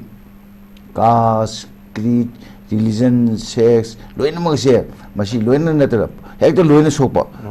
ꯀꯨꯀꯤꯗ ꯁꯣꯛꯄ ꯅꯠꯇꯕ ꯃꯩꯇꯩꯗ ꯁꯣꯛꯄ ꯅꯠꯇꯕ ꯅꯥꯒꯥꯗ ꯁꯣꯛꯄ ꯃꯩꯇꯩ ꯄꯥꯡꯒꯜꯁꯤꯡꯗ ꯁꯣꯛꯄ ꯑꯗꯨꯅꯤ ꯑꯩꯈꯣꯏꯅ ꯎꯔꯛꯏꯁꯦ ꯑꯗꯨꯅ ꯁꯤꯒꯨꯝꯕ ꯐꯤꯕꯝ ꯑꯁꯦ ꯌꯥꯝꯅ ꯂꯨꯕ ꯑꯩꯈꯣꯏꯒꯤ ꯐꯤꯕꯝ ꯑꯃꯅꯤ ꯑꯗꯨꯅ ꯃꯁꯤ ꯑꯩꯈꯣꯏꯒꯤ ꯃꯔꯨꯞ ꯆꯟꯗ꯭ꯔꯀꯨꯃꯥꯔ ꯍꯥꯏ ꯈꯔ ꯐꯒꯠꯂꯤ ꯍꯥꯏꯔꯤꯕꯁꯤ ꯑꯩꯅ ꯁꯤꯒꯨꯝꯕꯗ ꯄꯣꯠꯁꯦ ꯑꯩꯈꯣꯏ ꯍꯧꯔꯗꯤ ꯑꯃꯨꯛꯇꯤ ꯂꯦꯞꯄꯛꯀꯅꯦꯕ ꯂꯥꯏꯐꯁꯤ ꯄꯣꯛꯑꯗꯤ ꯑꯃꯨꯛꯁꯨ 시ꯅꯦꯕ ꯑꯗꯨꯅ ꯑꯗꯨꯒꯨꯝꯕꯒꯤ ꯐꯤꯕꯝꯗ ꯁꯨꯝ ꯉꯥꯏꯕ ꯃꯥꯟꯕ ꯚꯥꯔꯠ ꯁꯔꯀꯥꯔꯅ ꯇꯜꯂ ꯇꯣꯛꯆꯈꯤꯅꯦꯗꯣ ꯑꯗꯨꯅ ꯍꯧꯖꯤꯛꯇꯤꯁꯦ 20 months ꯀ꯭ꯔꯣꯁ ꯇꯧꯈ꯭ꯔꯕꯅꯦꯕ ꯑꯩꯈꯣꯏꯒꯤ 21st monthꯁꯦ ꯆꯪꯉꯛꯑꯕꯅꯦꯕ ꯑꯗꯨꯅ ꯃꯁꯤꯗ ꯂꯩꯔꯤꯕꯁꯤ ꯌꯥꯝꯅ ꯇꯞꯅ ꯁ꯭ꯂꯣꯂꯤ ꯃꯁꯥꯒꯤ ꯇꯜꯂꯒ ꯇꯣꯛꯆꯈꯤꯅꯕ ꯑꯃ ꯇꯧꯕ ꯑꯗꯨꯅꯤ ꯂꯥꯏꯁꯦ ꯑꯗꯨꯅꯗꯤ ꯑꯩꯈꯣꯏ ꯁꯣꯂꯨꯁꯟꯁꯤ ꯄꯨꯔꯛꯑꯣꯏꯕ ꯑꯩꯈꯣꯏꯅ ꯍꯧꯖꯤꯛ ꯌꯥꯝ ꯀꯟꯅ ꯌꯦꯡꯒꯗꯧꯔꯤꯁꯦ ꯆꯨꯔꯥꯆꯥꯟꯄꯨꯔꯗ ꯂꯩꯔꯝꯕ ꯑꯩꯈꯣꯏꯒꯤ ꯃꯩꯇꯩꯁꯤꯡꯁꯤ ꯃꯈꯣꯏꯒꯤ ꯃꯌꯨꯝ ꯃꯀꯩꯁꯤꯡꯁꯤ ꯌꯥꯝꯅ ꯕꯨꯜꯗꯣꯖ ꯇꯧꯗꯅ ꯄꯨꯔꯥ ꯂꯦꯕꯦꯂꯤꯡ ꯇꯧꯈ꯭ꯔꯕꯅꯦꯕ ꯄꯨꯔꯥ ꯑꯩꯈꯣꯏꯒꯤ ꯍꯥꯟꯅꯒꯤ ꯂꯩꯔꯝꯕ ꯃꯩꯇꯩꯒꯤ ꯈꯨꯡꯒꯪꯁꯤꯡ ꯃꯩꯇꯩꯒꯤ ꯕꯤꯜꯗꯤꯡꯁꯤꯡ ꯃꯩꯇꯩꯒꯤ ꯄꯨꯈ꯭ꯔꯤꯁꯤꯡ ꯂꯣꯏꯅꯃꯛꯇꯣ ꯑꯝꯇ ꯎꯈꯤꯗ꯭ꯔꯕ ꯁꯤꯠ ꯅꯥꯟꯅ ꯂꯩꯈ꯭ꯔꯕꯅꯦꯕ ꯑꯗꯨꯅ ꯍꯧꯖꯤꯛꯇꯤ ꯑꯗꯨꯒꯨꯝꯕ ꯐꯤꯕꯝ ꯑꯗꯨꯗ ꯑꯗꯨ ꯂꯩꯗꯅꯁꯨ ꯑꯩꯈꯣই ꯆꯨꯔꯥꯆꯥꯟꯄꯨꯔ ꯂꯩꯔꯤꯕ ꯃꯩꯇꯩꯁꯤꯡꯁꯤꯅ ꯃꯈꯣꯏ ꯃꯥꯒꯤ ꯄꯣꯛꯐꯝ ꯁꯥꯠꯐꯝ ꯂꯝꯗꯝꯗꯨꯗ ꯆꯨꯔꯥꯆꯥꯟꯄꯨꯔ ꯑꯃꯨꯛ ꯍꯟꯅ ꯍꯟꯕ ꯄꯥꯝꯃꯦꯕ ꯂꯥꯏꯛꯋꯥꯏꯁ ꯑꯩꯈꯣꯏꯒꯤ ꯃꯣꯔꯦꯗ ꯂꯩꯕ ꯑꯩꯈꯣꯏꯒꯤ ꯃꯩꯇꯩꯒꯤ ꯄ꯭ꯔꯖꯥꯁꯤꯡꯅꯁꯨ ꯑꯩꯈꯣꯏ ꯂꯥꯏꯛꯋꯥꯏꯁ ꯑꯩꯈꯣꯏꯒꯤ ꯍꯟꯖꯤꯟꯕ ꯄꯥꯝꯃꯤ ꯑꯗꯨꯅ ꯃꯁꯤꯒꯤ ꯃꯇꯥꯡꯁꯤꯗ ꯑꯩꯈꯣꯏ ꯃꯣꯔꯦꯗ ꯂꯩꯕ ꯑꯩꯈꯣꯏ ꯕꯣꯔꯗꯔ ꯑꯩꯈꯣꯏꯒꯤ ꯇ꯭ꯔꯦꯠꯁꯤ ꯍꯥꯡꯗꯣꯛꯑꯅꯤ ꯑꯃ ꯃꯇꯝ ꯍꯥꯏꯔꯛꯄ ꯃꯇꯝꯁꯤꯗ ꯕꯣꯔꯗꯔ ꯇ꯭ꯔꯦꯠꯇ ꯍꯤꯡꯉꯤꯁꯦ ꯑꯩꯈꯣꯏꯒꯤ ꯀꯨꯀꯤ ꯈꯛꯇ ꯅꯠꯇꯅ ꯃꯩꯇꯩ ꯄꯥꯡꯒꯜꯁꯤꯡ ꯑꯗ ꯃꯩꯇꯩꯁꯤꯡ ꯑꯇꯩ ꯑꯇꯩ ꯖꯥꯇꯤ ꯈꯨꯗꯤꯡꯃꯛ ꯑꯩꯈꯣꯏꯒꯤ ꯅꯟ ꯃꯅꯤꯄꯨꯔꯤ ꯍꯥꯏꯔꯒ ꯂꯣꯏꯅ ꯍꯤꯡꯅꯔꯤꯕꯅꯦꯀꯣ ꯑꯗꯨꯗ ꯀꯔꯝꯕ ꯐꯤꯕꯝꯅ ꯑꯩꯈꯣꯏꯒꯤ ꯃꯗꯨꯒꯤ ꯕꯣꯔꯗꯔ ꯇ꯭ꯔꯦꯠꯁꯦ ꯍꯥꯡꯗꯣꯛꯀꯗꯧꯔꯤꯅꯣ ꯍꯥꯏꯗꯅ ꯑꯩꯈꯣꯏꯒꯤ ꯀꯥꯡꯕꯨ ꯈꯔꯅ ꯍꯪꯉꯛꯏꯕꯗꯨꯅꯦꯕ ꯃꯔꯝꯗꯤ ꯍꯥꯡꯗꯣꯛꯄꯗꯤ ꯄꯥꯝꯕ ꯀꯔꯝꯕ ꯃꯑꯣꯡꯗ ꯍꯥꯡꯗꯣꯛꯀꯗꯧꯔꯤꯅꯣ ꯃꯗꯨ ꯍꯥꯡꯗꯣꯛꯑꯒ ꯃꯗꯨꯒꯤ ꯇ꯭ꯔꯦꯠ ꯑꯗꯨ ꯑꯩꯈꯣꯏꯒꯤ ꯏꯊꯅꯤꯛ ꯒ꯭ꯔꯨꯞ ꯑꯃꯗ ꯇꯧꯍꯟꯗꯧꯔꯤꯕ꯭ꯔꯥ ꯁꯄꯣꯁ ꯀꯨꯀꯤꯗ ꯇꯧꯍꯟꯗꯧꯔꯤꯕ꯭ꯔꯥ ꯅꯠꯇ꯭ꯔꯒ ꯃꯩꯇꯩ ꯌꯥꯎꯔꯣꯏꯗꯧꯔꯤꯕ꯭ꯔꯥ ꯍꯥꯏꯕꯗꯤ ꯃꯔꯝꯗꯤ ꯃꯩꯇꯩꯗꯤ ꯆꯨꯔꯥꯆꯥꯟꯄꯨꯔꯗ ꯆꯪꯕ ꯌꯥꯗ꯭ꯔꯤ ꯃꯩꯇꯩꯗꯤ ꯃꯣꯔꯦꯗ ꯆꯪꯕ ꯌꯥꯗ꯭ꯔꯤ ꯃꯩꯇꯩꯗꯤ ꯑꯩꯈꯣꯏ ꯀꯥꯡꯄꯣꯛꯄꯤ ꯆꯪꯕ ꯌꯥꯗ꯭ꯔꯤ ꯑꯗꯨꯅ ꯁꯤꯒꯨꯝꯕ ꯐꯤꯕꯝ ꯑꯁꯤꯗ ꯑꯩꯈꯣꯏ ꯀꯔꯤ ꯍꯥꯏꯇꯥꯔꯦ ꯁꯥꯏꯠ ꯈꯨꯗꯤꯡꯃꯛꯅ ꯌꯥꯒꯗꯧꯕ ꯑꯩꯈꯣꯏꯒꯤ ꯋꯥꯔꯣꯏꯁꯤꯟ ꯑꯃ ꯄꯨꯔꯛꯄ ꯑꯃ ꯗꯔꯀꯥꯔ ꯂꯩꯌꯦꯕ ꯃꯗꯨꯒꯤꯗꯃꯛꯇ ꯗꯥꯏꯂꯣꯒ ꯗꯤꯁꯀꯁꯟ ꯌꯥꯝꯅ ꯗꯔꯀꯥꯔ ꯂꯩꯌꯦꯕ ꯑꯗꯨꯅ ꯁꯤꯒꯨꯝꯕ ꯐꯤꯕꯝ ꯑꯁꯤꯗ ꯑꯩꯈꯣꯏ ꯃꯩꯇꯩꯁꯤꯡꯁꯤꯅ ꯃꯔꯨꯑꯣꯏꯅ ꯃꯣꯔꯦꯗ ꯂꯩꯔꯝꯕ ꯃꯩꯇꯩꯁꯤꯡꯅ ꯃꯔꯨꯑꯣꯏꯅ ꯑꯩꯈꯣꯏꯒꯤ ꯆꯨꯔꯥꯆꯥꯟꯄꯨꯔ ꯂꯩꯔꯝꯕ ꯃꯩꯇꯩꯁꯤꯡꯅ ꯐꯅꯌꯥꯝ ꯃꯣꯏꯒꯤ ꯂꯥꯏꯐꯇ ꯑꯋꯥꯕ ꯅꯪꯈ꯭ꯔꯒꯁꯨ ꯑꯩꯈꯣꯏꯒꯤ 2023ꯒꯤ ꯑꯩꯈꯣꯏꯒꯤ May 3ꯔꯗꯀꯤ ꯑꯩꯈꯣꯏꯒꯤ ꯗꯒꯤ ꯍꯧꯔꯛꯄ ꯑꯩꯈꯣꯏ ꯌꯥꯝ ꯅꯨꯡꯉꯥꯏꯇꯕ ꯊꯧꯗꯣꯛ ꯑꯗꯨꯅ ꯑꯋꯥꯕ ꯀꯌꯥ ꯅꯪꯈ꯭ꯔꯒꯁꯨ ꯃꯍꯥꯛꯀꯤ ꯄꯣꯛꯐꯝ ꯁꯥꯐꯝꯗ ꯍꯟꯖꯤꯟꯕ ꯄꯥꯝꯃꯤ ꯍꯥꯏꯕꯁꯤꯗꯤ ꯑꯩꯈꯣꯏꯅ ꯆꯠꯄꯗꯁꯨ ꯑꯗꯨꯒ ꯑꯇꯣꯞꯄ ꯃꯄꯥꯟꯒꯤ ꯃꯤꯁꯤꯡꯅ ꯆꯠꯄꯗꯁꯨ ꯑꯗꯒꯤ ꯃꯅꯤꯄꯨꯔꯗ ꯂꯩꯔꯝꯕ ꯒꯕꯔꯅꯔꯁꯤꯡꯅ ꯆꯠꯄꯗꯁꯨ ꯑꯗꯨꯒ ꯃꯅꯤꯄꯨꯔꯗ ꯂꯩꯔꯝꯕ ꯑꯩꯈꯣꯏꯒꯤ ꯍꯥꯏ ꯀꯣꯔꯠꯀꯤ ꯆꯤꯐ ꯖꯁꯇꯤꯁ ꯆꯠꯄꯗꯁꯨ ꯂꯣꯏꯅꯃꯛꯁꯤ ꯄꯥꯝꯃꯤ ꯍꯥꯏꯕꯒꯤ ꯋꯥ ꯐꯣꯡꯗꯣꯛꯈ꯭ꯔꯦ ꯇꯧꯕꯗꯗꯤ ꯁꯔꯀꯥꯔꯁꯤꯅ ꯃꯗꯨꯗ ꯀꯔꯝꯍꯥꯏꯅ ꯁꯤꯜꯂꯤꯒꯦ ꯀꯔꯝꯍꯥꯏꯅ ꯇꯧꯒꯗꯒꯦ ꯍꯥꯏꯕꯗꯨꯒꯤ ꯗꯥꯏꯂꯣꯒ ꯏꯅꯤꯁꯤꯌꯦꯠ ꯇꯧꯕꯗꯣ ꯃꯗꯨ ꯑꯩꯈꯣꯏꯅ ꯍꯧꯖꯤꯛ ꯐꯥꯎꯗ ꯉꯁꯤ ꯐꯥꯎꯗ ꯎꯕ ꯐꯪꯗꯦ ꯑꯗꯨꯅ ꯁꯤ ꯈꯨꯗꯤꯡꯃꯛꯀꯤ ꯋꯥꯔꯣꯏꯁꯤꯟꯗꯤ ꯑꯩꯈꯣꯏꯒꯤ ꯋꯥꯔꯤ ꯁꯥꯟꯅꯔꯒ ꯅꯥꯀꯜ ꯑꯅꯤꯃꯛꯇ ꯑꯗꯨ ꯑꯇꯣꯞꯄ ꯁꯔꯀꯥꯔ ꯌꯥꯎꯔꯒ ꯑꯩꯈꯣꯏ ꯋꯥꯔꯣꯏꯁꯤꯟ ꯑꯃ ꯄꯨꯔꯛꯅꯕ ꯍꯣꯠꯅꯕꯁꯦ ꯃꯁꯤꯒꯤ ꯃꯃꯤ ꯇꯥꯗꯕꯁꯦ ꯃꯁꯤꯅꯤ ꯑꯩꯈꯣꯏꯅ ꯌꯥꯝꯅ ꯅꯨꯡꯅꯥꯡꯉꯤꯗꯤ ꯑꯗꯨꯅ ꯁꯤꯒꯨꯝꯕ ꯐꯤꯕꯝ ꯑꯁꯤꯗ ꯑꯩꯈꯣꯏ ꯌꯥꯝꯅ ꯁꯥꯊꯤꯕ ꯃꯑꯣꯡꯗ ꯑꯩꯈꯣꯏꯒꯤ ꯃꯥꯒꯤ ꯃꯅꯤꯄꯨꯔꯗ ꯂꯩꯔꯤꯕ ꯃꯥꯒꯤ ꯏꯊꯅꯤꯛ ꯒ꯭ꯔꯨꯞ ꯈꯨꯗꯤꯡꯃꯛꯇ ꯋꯥꯕꯅ ꯆꯞ ꯃꯥꯟꯅꯩꯑꯕ ꯃꯁꯤꯗ ꯍꯦꯟꯅ ꯀꯥꯡꯕꯨ ꯈꯔꯅ ꯍꯥꯏꯅꯩ ꯅꯥꯒꯥꯁꯤꯡ ꯑꯃꯁꯨꯡ ꯑꯩꯈꯣꯏꯒꯤ ꯃꯩꯇꯩ ꯄꯥꯡꯒꯜꯁꯤꯡꯗꯤ ꯃꯁꯤ ꯑꯩꯈꯣꯏ ꯄꯥꯡꯅ ꯁꯣꯛꯇꯦ ꯃꯣꯏꯁꯨ ꯁꯣꯛꯑꯦꯕ ꯃꯔꯝꯗꯤ ꯂꯩꯃꯤꯟꯅꯔꯤꯕ ꯃꯩꯇꯩꯁꯤꯡꯅ ꯁꯣꯛꯄ ꯃꯇꯝꯗ ꯂꯩꯃꯤꯟꯅꯔꯤꯕ ꯀꯨꯀꯤꯁꯤꯡꯅ ꯁꯣꯛꯄ ꯃꯇꯝꯗ ꯍꯥꯏꯔꯤꯕ ꯑꯇꯩ ꯂꯩꯃꯤꯟꯅꯔꯤꯕ ꯀꯥꯡꯕꯨ ꯁꯣꯛꯀꯅꯦꯕ ꯃꯁꯤ ꯑꯩꯈꯣꯏꯅ ꯁꯣꯛꯇꯦꯅ ꯈꯟꯕ ꯌꯥꯔꯣꯏ ꯃꯔꯝꯗꯤ ꯀꯩꯅꯣꯗ ꯁꯦ ꯑꯩꯈꯣꯏ ꯃꯔꯨꯞ ꯃꯄꯥꯡ ꯈꯔꯅ ꯍꯥꯏꯈꯤꯕ ꯂꯩ ꯀꯩꯒꯤꯅꯣ ꯍꯥꯏꯕ ꯃꯇꯝꯗ ꯍꯧꯖꯤꯛ ꯂꯩꯔꯤꯕ ꯑꯩꯈꯣꯏꯒꯤ BJP ꯅꯆꯤꯡꯕ NDA ꯒꯣꯔꯃꯦꯟ ꯗꯕꯜ ꯏꯟꯖꯤꯟ ꯁꯔꯀꯥꯔꯅꯤ ꯍꯥꯏꯔꯤꯕ ꯃꯁꯤ ꯁꯔꯀꯥꯔꯁꯤꯗ ꯑꯩꯈꯣꯏꯒꯤ ꯌꯥꯎꯔꯤꯕ ꯃꯟꯇ꯭ꯔꯤ ꯑꯅꯤ ꯍꯥꯏꯕ ꯇꯥꯔꯦ ꯅꯦꯝꯆꯥ ꯀꯤꯞꯒꯦꯟ ꯑꯃꯁꯨꯡ ꯑꯩꯈꯣꯏꯒꯤ ꯂꯩꯄꯥꯛ ꯍꯥꯎꯀꯤꯞ ꯑꯅꯤꯁꯦ ꯃꯈꯣꯏꯅ ꯄꯥꯏꯔꯤꯕ ꯄꯣꯂꯤꯠ ꯐꯤꯔꯣ ꯌꯥꯝꯅ ꯃꯔꯨꯑꯣꯏꯕ ꯇ꯭ꯔꯥꯏꯕꯦꯜ ꯋꯦꯜꯐꯤꯌꯔꯒꯤ ꯇ꯭ꯔꯥꯏꯕꯦꯜ ꯗꯦꯕꯂꯞꯃꯦꯟ ꯑꯃ ꯌꯥꯎꯔꯤꯕꯁꯤꯗ ꯇ꯭ꯔꯥꯏꯕꯦꯜꯁꯤꯡꯅ ꯅꯥꯒꯥꯁꯤꯡꯅ ꯃꯈꯣꯏꯒꯤ ꯃꯟꯇ꯭ꯔꯤ ꯎꯅꯕ ꯐꯪꯗ꯭ꯔꯦ ꯍꯥꯏꯅ ꯃꯣꯏ ꯋꯥꯔꯦꯞꯄ ꯂꯧꯏꯅ ꯑꯩꯈꯣꯏ ꯃꯟꯇ꯭ꯔꯤ ꯊꯤꯕ ꯆꯠꯂꯁꯤ ꯀꯥꯏꯅ ꯋꯥꯔꯦꯞ ꯂꯧꯈꯤꯕꯗꯨꯅꯦꯕ ꯃꯗꯨ ꯃꯈꯣꯏꯅ satirically hairambadi yai adu madu sumi wafam ne madu makoi gi mantri makoi tribal sing mantri ama akoi makoi damuta welfare gi moi development gi damuta makoi phagana ba damuta yesan ga da mantri do makoi wakat ka do wari saga do phangda bajina adu ne tre aduna makai kya de hai ba akoi gi adu ba mantri sing je akoi gi sindopiu natra makoi je akoi gi minister without portfolio when thambigera moi na ba portfolio me ando kana gumba naga mantri haigera maitoi mantri da haigera kana ma mantri amada etes or thambi hai bise akoi singi praja sina irrespective of my ethnicity baji haigra bane aduna hawi lu di akoi da challenge yamna high subdivision enmity diametrically opposition le na ba adu scarcity of prices scarcity of life index si ne sing se purna hona ba akoi na akoi gi shanti leiba akoi gi hana gi film na hanjalanba normal sit lahanba ama gabun sinna ba se maitin hai maram sina se pangamba adna tragana atopa mada atopa kamu dumi sina hai ba mai magi han ne pham lakpagi film se masi ai sum khamda hoi faudi mami je akoi gi sami haiba tai hoi magi yamna near future da hekta to pu yagani haiba se mai thajade maram de akoi da psychologically akoi gi masi division je yamna pakthokhreba aduna se ngasi se akoi yanare akoi gi kuki sing ni phang da mai magi lemba magi pro sing da mai magi mayum sing da hanjai le ni haiba sida akoi gi tam mi na yaring da ba yaeba amaru da mu meitei sing na akoi gi kan more da hanjilalani natraga chwa sambur hanjilalani natraga kangbopi da hanjilalani haiba tamda kuki sing yaring da ba yaeba adu akoi na akoi positively ye mo matamda madugi kaino se masi langna bhona bada hekta akoi artificially tawudi yaroeba artificial to means akoi na violence na bataeba aduna masi dadi artificially nataba akoi gi thamoi gi nusina ba nungi nusina ba ma madug bridge ama akoi single bataeba aduna traboi akoi no uriba akoi gi peace and normalcy sidang si haiba challenges and the solution for restoring peace haibse masi achoba challenge masi ta performance ahanba masi gi akoi gi restoration of peace and akoi gi normalcy je masi porna bhona bada ahanba akoi gi governor anusuya wiki le yeme tamda home ministry gi magi akoi gi policy matuna ahanba adu peace ki committee share ba madu yaw committee gi members do magi akoi pressure me amna kai no khangde masa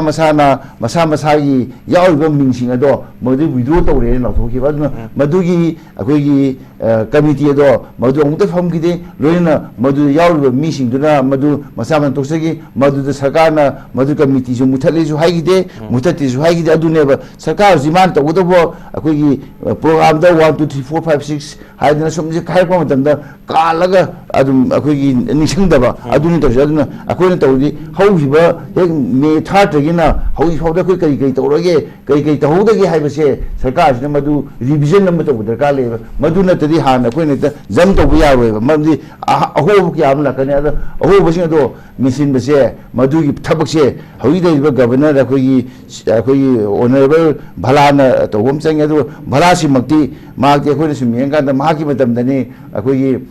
Manipur akoi 23rd May dagi na hoi phau thui bse magdi fully mai khangna bane adu magna matam na solution nama bhar sarkar da piba ngam khibra natang ngam khidabra hai bse akoi na hangngai oi ba wahang ne ba marni mangam jeng khali marni home akoi home secretary oi ba se madi ekta transparent oi udoi ne loin mukse magi sauki ju phama matam da A to Z se ma loi udoi ne adu udon na so mana ma hogi ba thakun se mana keno tobangam khideba aduna ne ina je aduga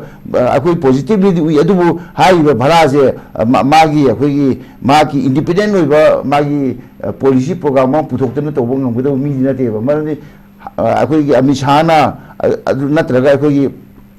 Modi na natra BJP na si to wai na to do ba adu mi sak ne ba maramdi ma ki matam da ne ba akoi 2019 dagi akoi Jammu and Kashmir je akoi full fledged state no le mi ba mangwa da article 37 pi dana makoi praja singi ning dam bhai ba tare akoi Manipur guna ta Manipur jo koi merger agreement to madu amuk hana discussion to hai du ne ba madu pa mi na adu gi piram bu adu ma piram ba akoi article 37 to bhalai matam da lothoi ne ba adu na bhala je akoi na यामना question तौब याब मिसक अमनी अदो माग याम नैनब याब मिसक अमनी अदो माग जे अखोइना ngasiwang नैनर जम म तौसु मागति अखोइ बीजेपी की पॉलिसी नत्रगा अमित शाह पॉलिसी नत्रगा मोदी की पॉलिसी दो मधु इंदन सकदोब मिसक अमनी हाइबिन मिसक अम हाइ तारे मान तौंदसु अदुना अखोइना थोइनेना मागी सिदा अखोइना हई फाउदी नेगेटिव बुदी याम हेन चाउन उदी अदुबु अखोइगी सिक्युरिटी की वाखन मतमदा माना अखोइगी चीफ मिनिस्टर दगी हंगदबा चीफ मिनिस्टर कालगा अतोपा अखोइगी मागी कहीं मैम होम की सेक्रेटरी अदगी चीफ सेक्रेटरी सिंह अदगी मागी कंबाइन फोर्स की अखोई चेयरमैन लोइनम उनरगा तौबदो मदुदी कया पिनबतबा हाइतारे मदु चीफ मिनिस्टर न कवर हंगा चीफ मिनिस्टर न मोन बिप तौरगा मदु के फबत खनबने न फरमगदौनी हाइबजे अयाना अयाकी अहाम राउंड जे सुमाइन थमजेगी थगचरी ओजा शांतबु अखै डायलॉग की मखा सत्रबने ओजा चंद्र कुमार दम लाचै ओजा अखै होजे की चैलेंजेस एंड सॉल्यूशन हाइबने चैलेंजेस से लैंगा की मैकैदगी चैलेंजेस है हजिक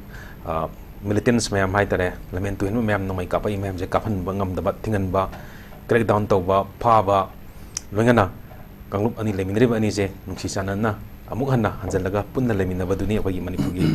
चीफ मिनिस्टर हाइखिब लेबनी लेट्स फॉरगेट एंड फॉरगिव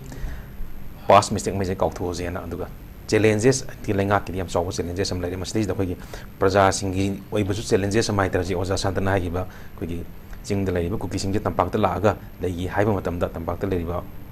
सिंगजिना यारक्तबजु याय हाइगी वफम ले सेम केस कोई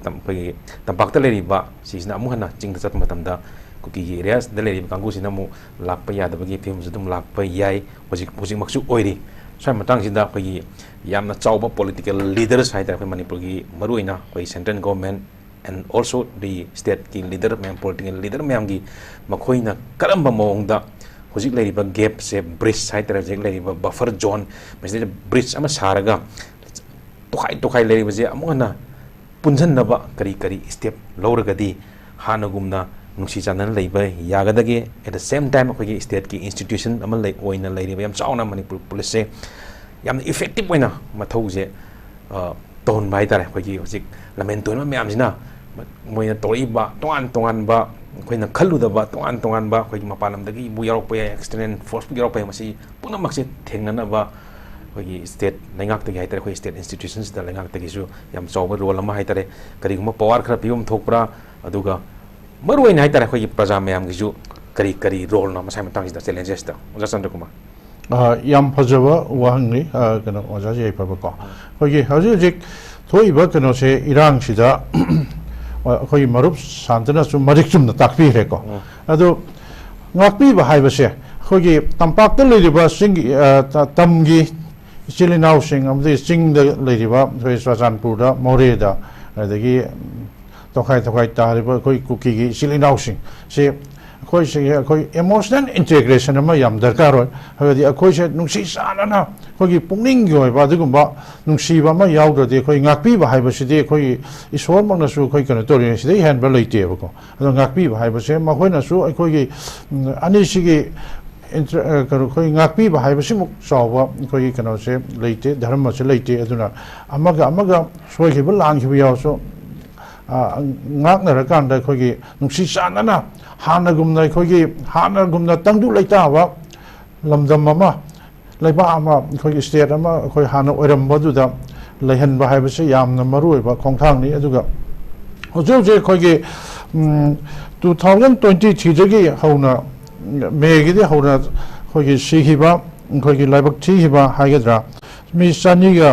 कुंथ्रा की मचकता लेगिद्रे अदो कुंथ्रा की मचकता हजिक मिसिंग तौरी कुंथ्रा मरी मंगा खोगी मचकता मोर देन 30 की मचकता खोई मांग थीब कना तौरीबा असिगुंबा कया से खोगी असिगुंबा कया अम लेरि अदुगा हजिक असिना खोगी थमोइदा पेनबा कया अमा खोगी सिंग इचिलिनाउ सिंगदसु पेनबा कया अम लेरंगनी खोगी तंपाकेदसु खोगी मैरी थोकना ममा मसा काइनबा मपुरोबा काइनबा दगी मसा सेटनबा दगी ममा ओइबिसिना मसा अदुबु खुनगाकप चलकांदा हातना परपम मतमदसु थमोइदा मै इक्तन हाजि फाउदा खोगी मथौ मंगम खोगी चटनबि फिरोय काय लोइगिबा लोइदबसु याउरी सिदगी मपुरोबा सेटनखिबा दगी मागी लोइनबि ꯑꯗꯨꯕꯨ ꯆꯤꯡ ꯂꯧꯕꯨꯛꯇ ꯊꯕꯛ ꯁꯨꯗꯨꯅ ꯂꯩꯕ ꯃꯇꯝꯗ ꯍꯥꯠꯈꯤꯕ ꯑꯁꯤꯒꯨꯝꯕ ꯀꯌꯥꯁꯦ ꯅꯤꯡꯁꯤꯡꯉꯨꯔꯗꯤ ꯑꯩꯈꯣꯏꯒꯤ ꯅꯤꯡꯕ ꯀꯥꯏꯕ ꯑꯃꯗꯤ ꯁꯥꯎꯅꯤꯡꯕꯒꯤ ꯃꯆꯥꯛ ꯑꯩꯈꯣꯏꯒꯤ ꯑꯦꯡꯒ꯭ꯔꯤ ꯐ꯭ꯂꯦꯃꯤꯡꯁꯦ ꯁꯨꯝ ꯆꯥꯛꯇꯅ ꯂꯩꯔꯤꯕꯅꯦꯕ ꯑꯁꯤꯒꯨꯝꯕ ꯀꯌꯥꯁꯦ ꯑꯩꯈꯣꯏ ꯐꯥꯖꯤꯜꯂꯒ ꯀꯥꯎꯊꯣꯛꯅꯔꯀꯥꯟꯗ ꯑꯩꯈꯣꯏꯒꯤ ꯉꯥꯛꯄꯤꯕ ꯑꯃꯒ ꯑꯃꯒ ꯉꯥꯛꯄꯤꯕ ꯑꯩꯈꯣꯏꯒꯤ ꯅꯨꯡꯁꯤ ꯆꯥꯟꯅꯅ ꯄꯨꯔꯛꯄ ꯂꯪꯂꯥ ꯑꯗꯨ ꯊꯝꯃꯀꯥꯟꯗ ꯑꯩꯈꯣꯏꯁꯦ ꯑꯗꯨꯒꯨꯝꯕ ꯇꯪꯗꯨ ꯂꯩꯇꯥꯕ ꯃꯅꯤꯄꯨꯔ ꯑꯃ ꯑꯩꯈꯣꯏꯒꯤ ꯃꯍꯧꯁꯥꯒꯨꯝꯅ ꯄꯨꯔꯛꯄ ꯉꯝꯕ ꯍꯣꯠꯅꯁꯤ ꯑꯗꯨꯒ ꯃꯁꯤꯗꯁꯨ ꯑꯩꯈꯣꯏꯒꯤ ꯇꯧꯒꯗꯕ ꯂꯩꯉꯥꯛꯅ ꯇꯨꯃꯤꯟꯅ ꯂꯩꯊꯣꯛꯑꯗꯤ ꯑꯩꯈꯣꯏꯒꯤ ꯑꯩꯈꯣꯏꯅ ꯄꯪꯍꯥꯏ ꯍꯥꯏꯔꯀꯥꯟꯗ ꯑꯩꯈꯣꯏꯒꯤ ꯇꯧꯒꯗꯕ ꯂꯩꯉꯥꯛꯄꯁꯤꯡ ꯑꯁꯤꯅ ꯑꯦꯛꯁꯟꯁꯨ ꯌꯥꯎꯗ꯭ꯔꯗꯤ ꯑꯩꯈꯣꯏ ꯀꯃꯥꯏꯅ ꯄꯥꯡꯊꯣꯛꯀꯗꯣꯏꯅꯣ ꯃꯁꯤꯗꯁꯨ ꯑꯩꯈꯣꯏꯒꯤ ꯂꯩꯉꯥꯛꯀꯤ ꯆꯥꯎꯔꯕ ꯑꯩꯈꯣꯏꯒꯤ ꯔꯣꯜ ꯑꯃ ꯂꯩ ꯍꯥꯏꯖꯔꯤꯕꯀꯣ ꯑꯗꯨꯒ ꯑꯩꯈꯣꯏꯒꯤ ꯁ꯭ꯇꯦꯠ ꯒꯣꯔꯃꯦꯟ ꯑꯃꯗꯤ ꯁꯦꯟꯇ꯭ꯔꯦꯜ ꯒꯣꯔꯃꯦꯟꯅꯁꯨ ꯑꯐꯕ ꯃꯔꯤ ꯄꯣꯔꯛꯑꯀꯥꯟꯗ ꯑꯩꯈꯣꯏꯒꯤ ꯌꯨꯅꯤꯌꯟ ꯂꯤꯁ ꯁ꯭ꯇꯦꯠ ꯂꯤꯁ ꯑꯗ ꯂꯩꯔꯤꯕ ꯑꯩꯈꯣꯏꯒꯤ ꯀꯟꯀꯔꯦꯟ ꯂꯤꯁ ꯍꯥꯏꯅ ꯑꯩꯈꯣꯏꯒꯤ ꯁꯤꯗ ꯑꯩꯈꯣꯏꯒꯤ ꯇꯣꯉꯥꯟ ꯇꯣꯉꯥꯟ ꯂꯩꯔꯤꯕ state government dasu koi power se state list yauri power se phadana mathau pangthokhanba active role ama laihanba aduga central government su pangba yaba mateng pang akanda aikoi gi asigumba permanent solution restoration peace solution ase akoi reconciliation tor matung da porpa ngambo oisin aduga akoi ngamgune su khalle adu mase central government na loisin bigedi mase tha ama nami kunthra ne su loisin ba yai haba makhona ching da su tam da su kogi kari da mukta kogi red zone khaidok na danger point thamna red zone thamna kogi koi kana to na khaido ibana ba ko agi buffer zone kai thamba se mase thamboi da bani aduga singa masun tamgi marakta leiba chili naw singa sisu kogi yamna nungsi chana mongda leigedo ne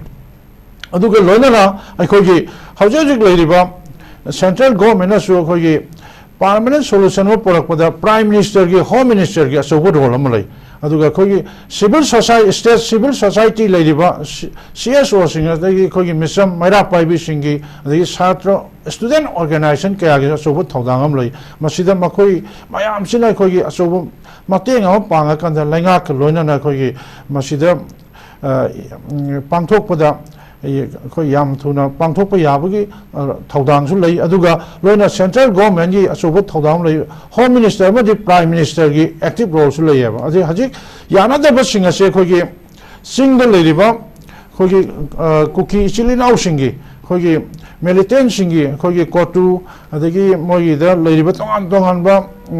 sangsang kya lei organization singa se koi gi prime minister manipur da lakpa ngamjaba tarsu koi delhi da kobiraga kawrakanda kogi peace accord ama torga permanent solution polong ta kogi peace accord ama torga kuki gi kogi high intelligence mogi kogi mogi da so kogi like su haiba adagi makogi lari su haiba kayama su leiri bane ba ko makogi kuki silinau singi su adagi koi tam da su makoi mayam singi dagi advice lawga advisory board ama semaga kogi delhi da natraga map india gi mafam amada prime minister yauna home minister yauna kogi sign toraganda makogi militant sensu ceasefire to holakanda kogi tampak to leiba mayam sensu makogi asoba peace conference ama peace kogi peace accord ama semakanda koi amona koi militant singa sisu koi ceasefire torage tai tampak to leiba sensu koi yanare reconciliation tore amohana mase national integration da koi national mainstream da koi tilage ngasi digi hauna from today we should not be that terrorists and terrorists se kaukhalaga Delhi da natraga koi leaders se kauraganda permanent solution poraga koi sign tongrakanda koi manipur gi governor chief minister adagi home minister yauna prime minister yauna tawmatumda koi gi solution se porakpa ngambagi sulai matungda amona koi gi irang se thoktaba kogi ngasi dagi hauna kogi tampak ta leiba ichili naw sing adagi chingda leiba ichili naw sing kuki gi amadi maitei singi marakta nungsi chanaba porakpa ngambo asigumba solution ama prime minister yauna tawdaba tardi ngasi khara kogi solution se porakpa wahi gani aduga ajojik Sasanpura leiriba kogi thugai khiriba kogi border takai khiriba yumpham singa sisu masa gi pata da demarcation torga yum singa se kogi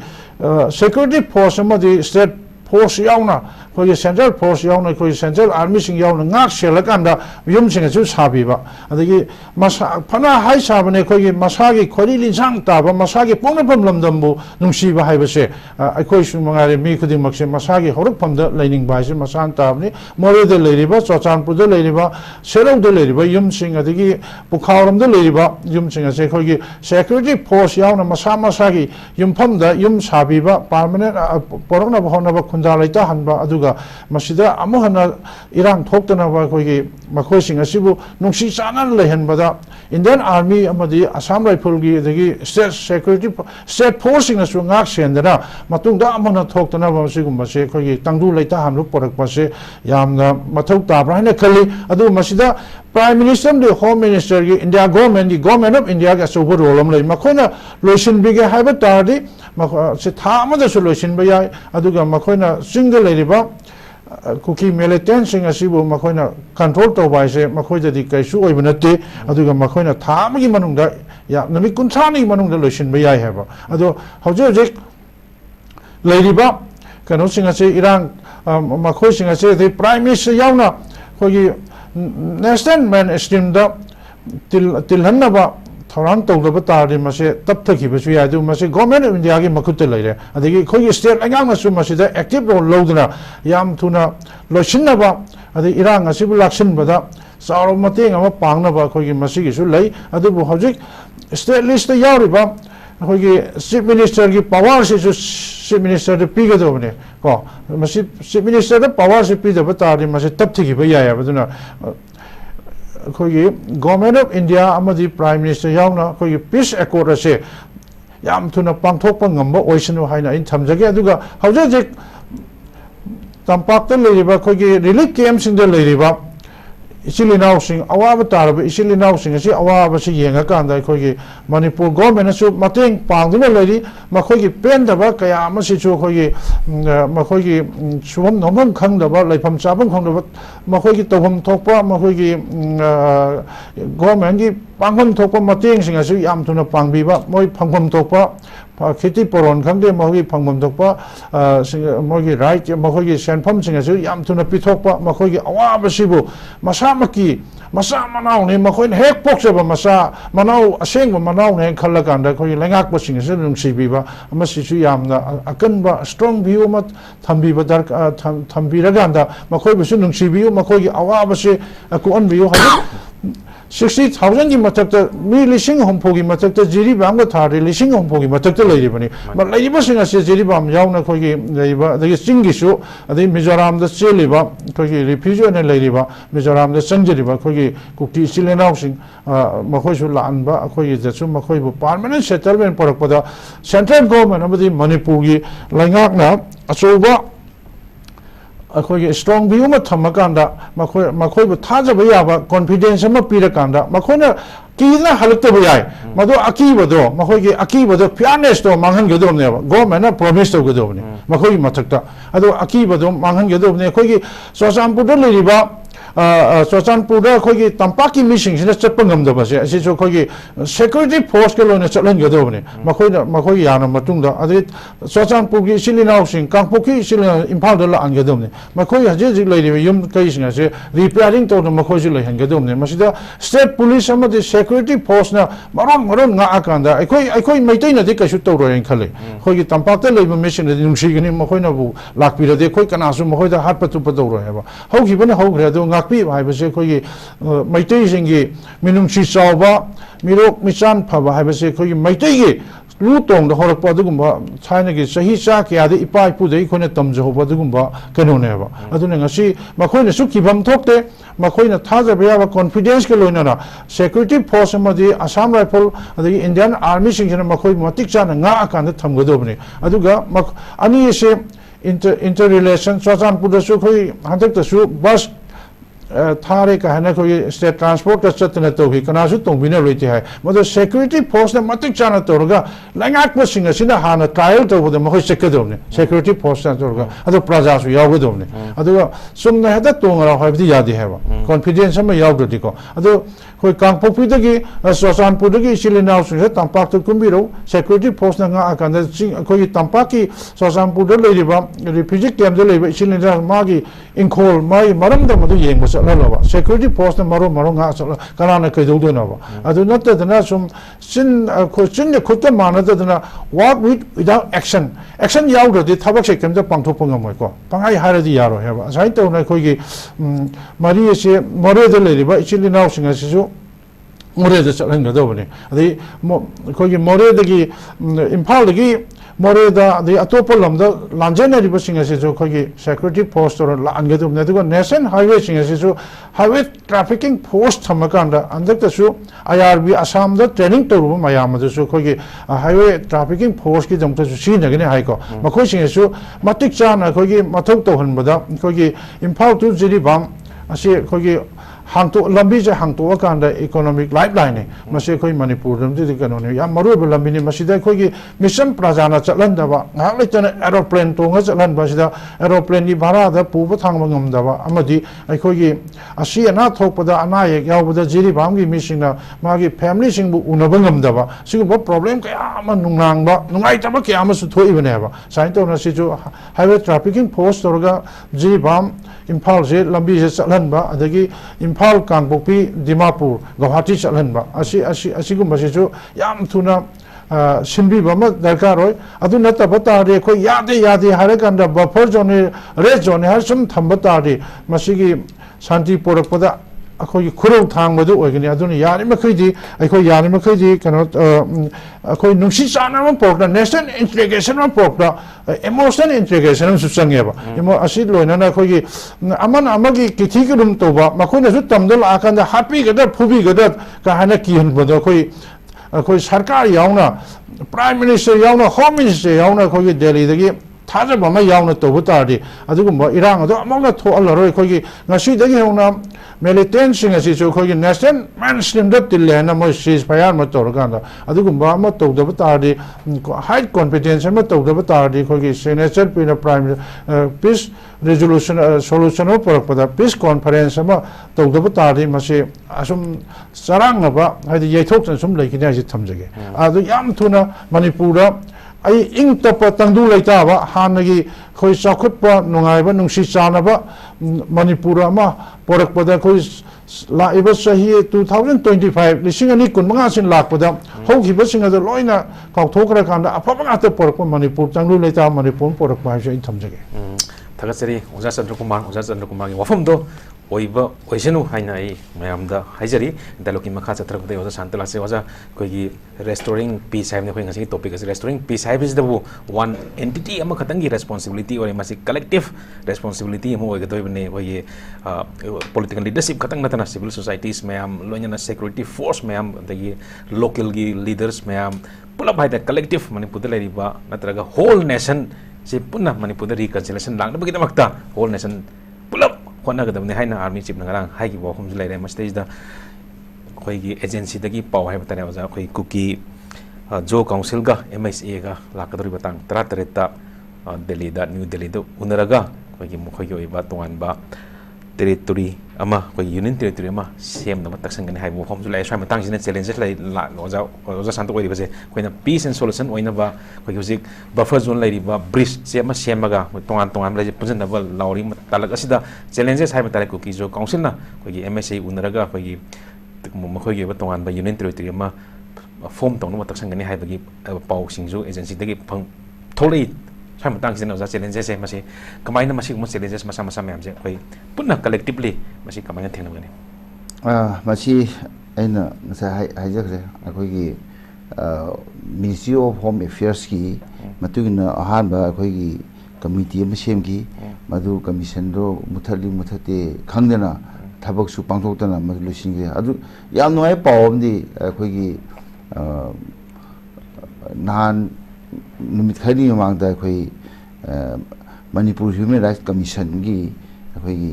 maru bhai batare honorable akhoi member kangjam khogendra amadi atei commission sing Manipur State Commission for Women and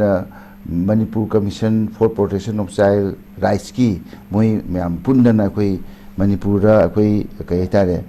ke meeting kam stakeholders consultation ma pangtuk hogrena amatai akhoi na horedi sarkamoi hoi makhoi ji sarkar gi makhad leiba ma khanbu ga moi independently work to wai batare moi ji yam chauba daitam lowi haiba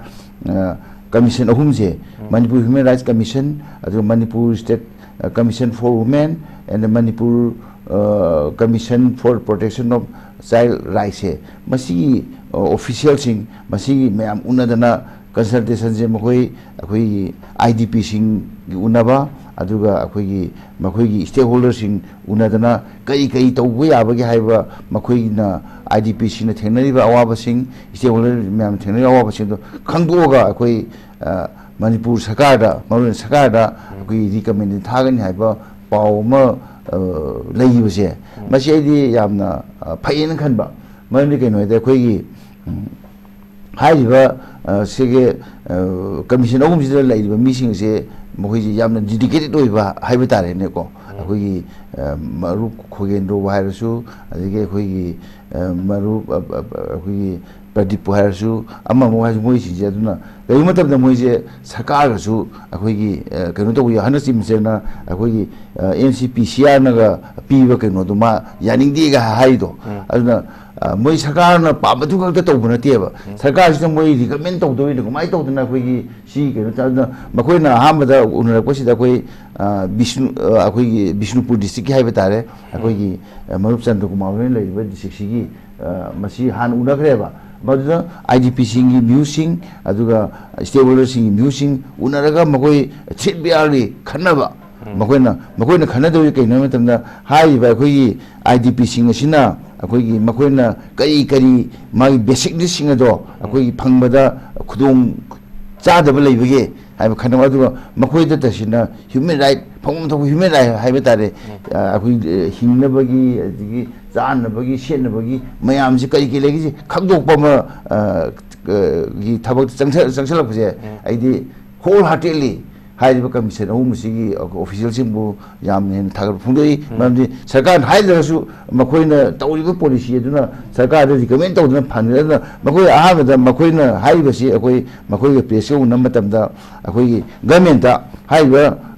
basic needs sing se kumai to dana akhoi supply to godage haibu ne ba duna amada basic needs sing ado tangai phado posting ado uninterrupted akhoi supply to na ba ai lefam gi chafam gi amamai leidana ko madu me ado masida makoina ahameda khutha gi khali bisi education and health sine ba ya ji amaroi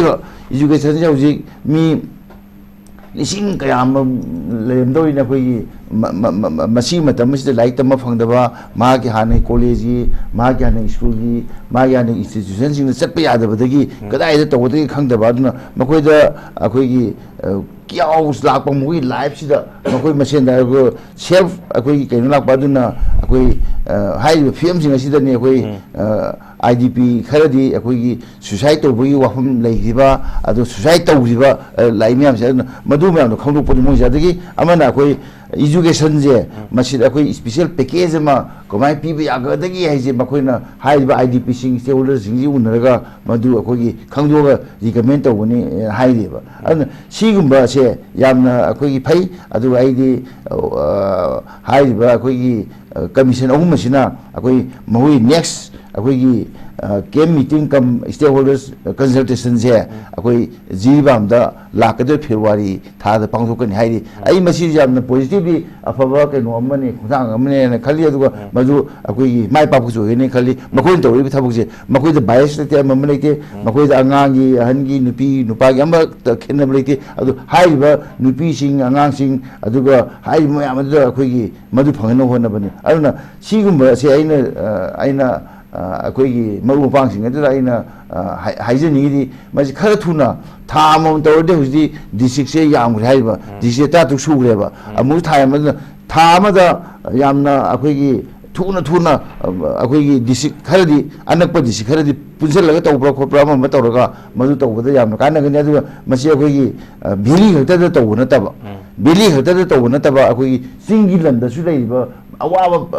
मोई IDP सिंग अदो मधु तौबा अदो यागना कई मतमना मपान द चखिबा आईडीपी सिंग लेइबा इंटरनली हाइदि भारत की मनुगा सु इंटरनली दुम कोबतायबा होय आउटसाइड मणिपुर चखिबा डिस्प्लेस पर्सन के आमुस लेइबा मखोई जी जु तौरगा अखोई कई तौब मतमना यामना माइ पाप पुरकनि हाइबगी अमा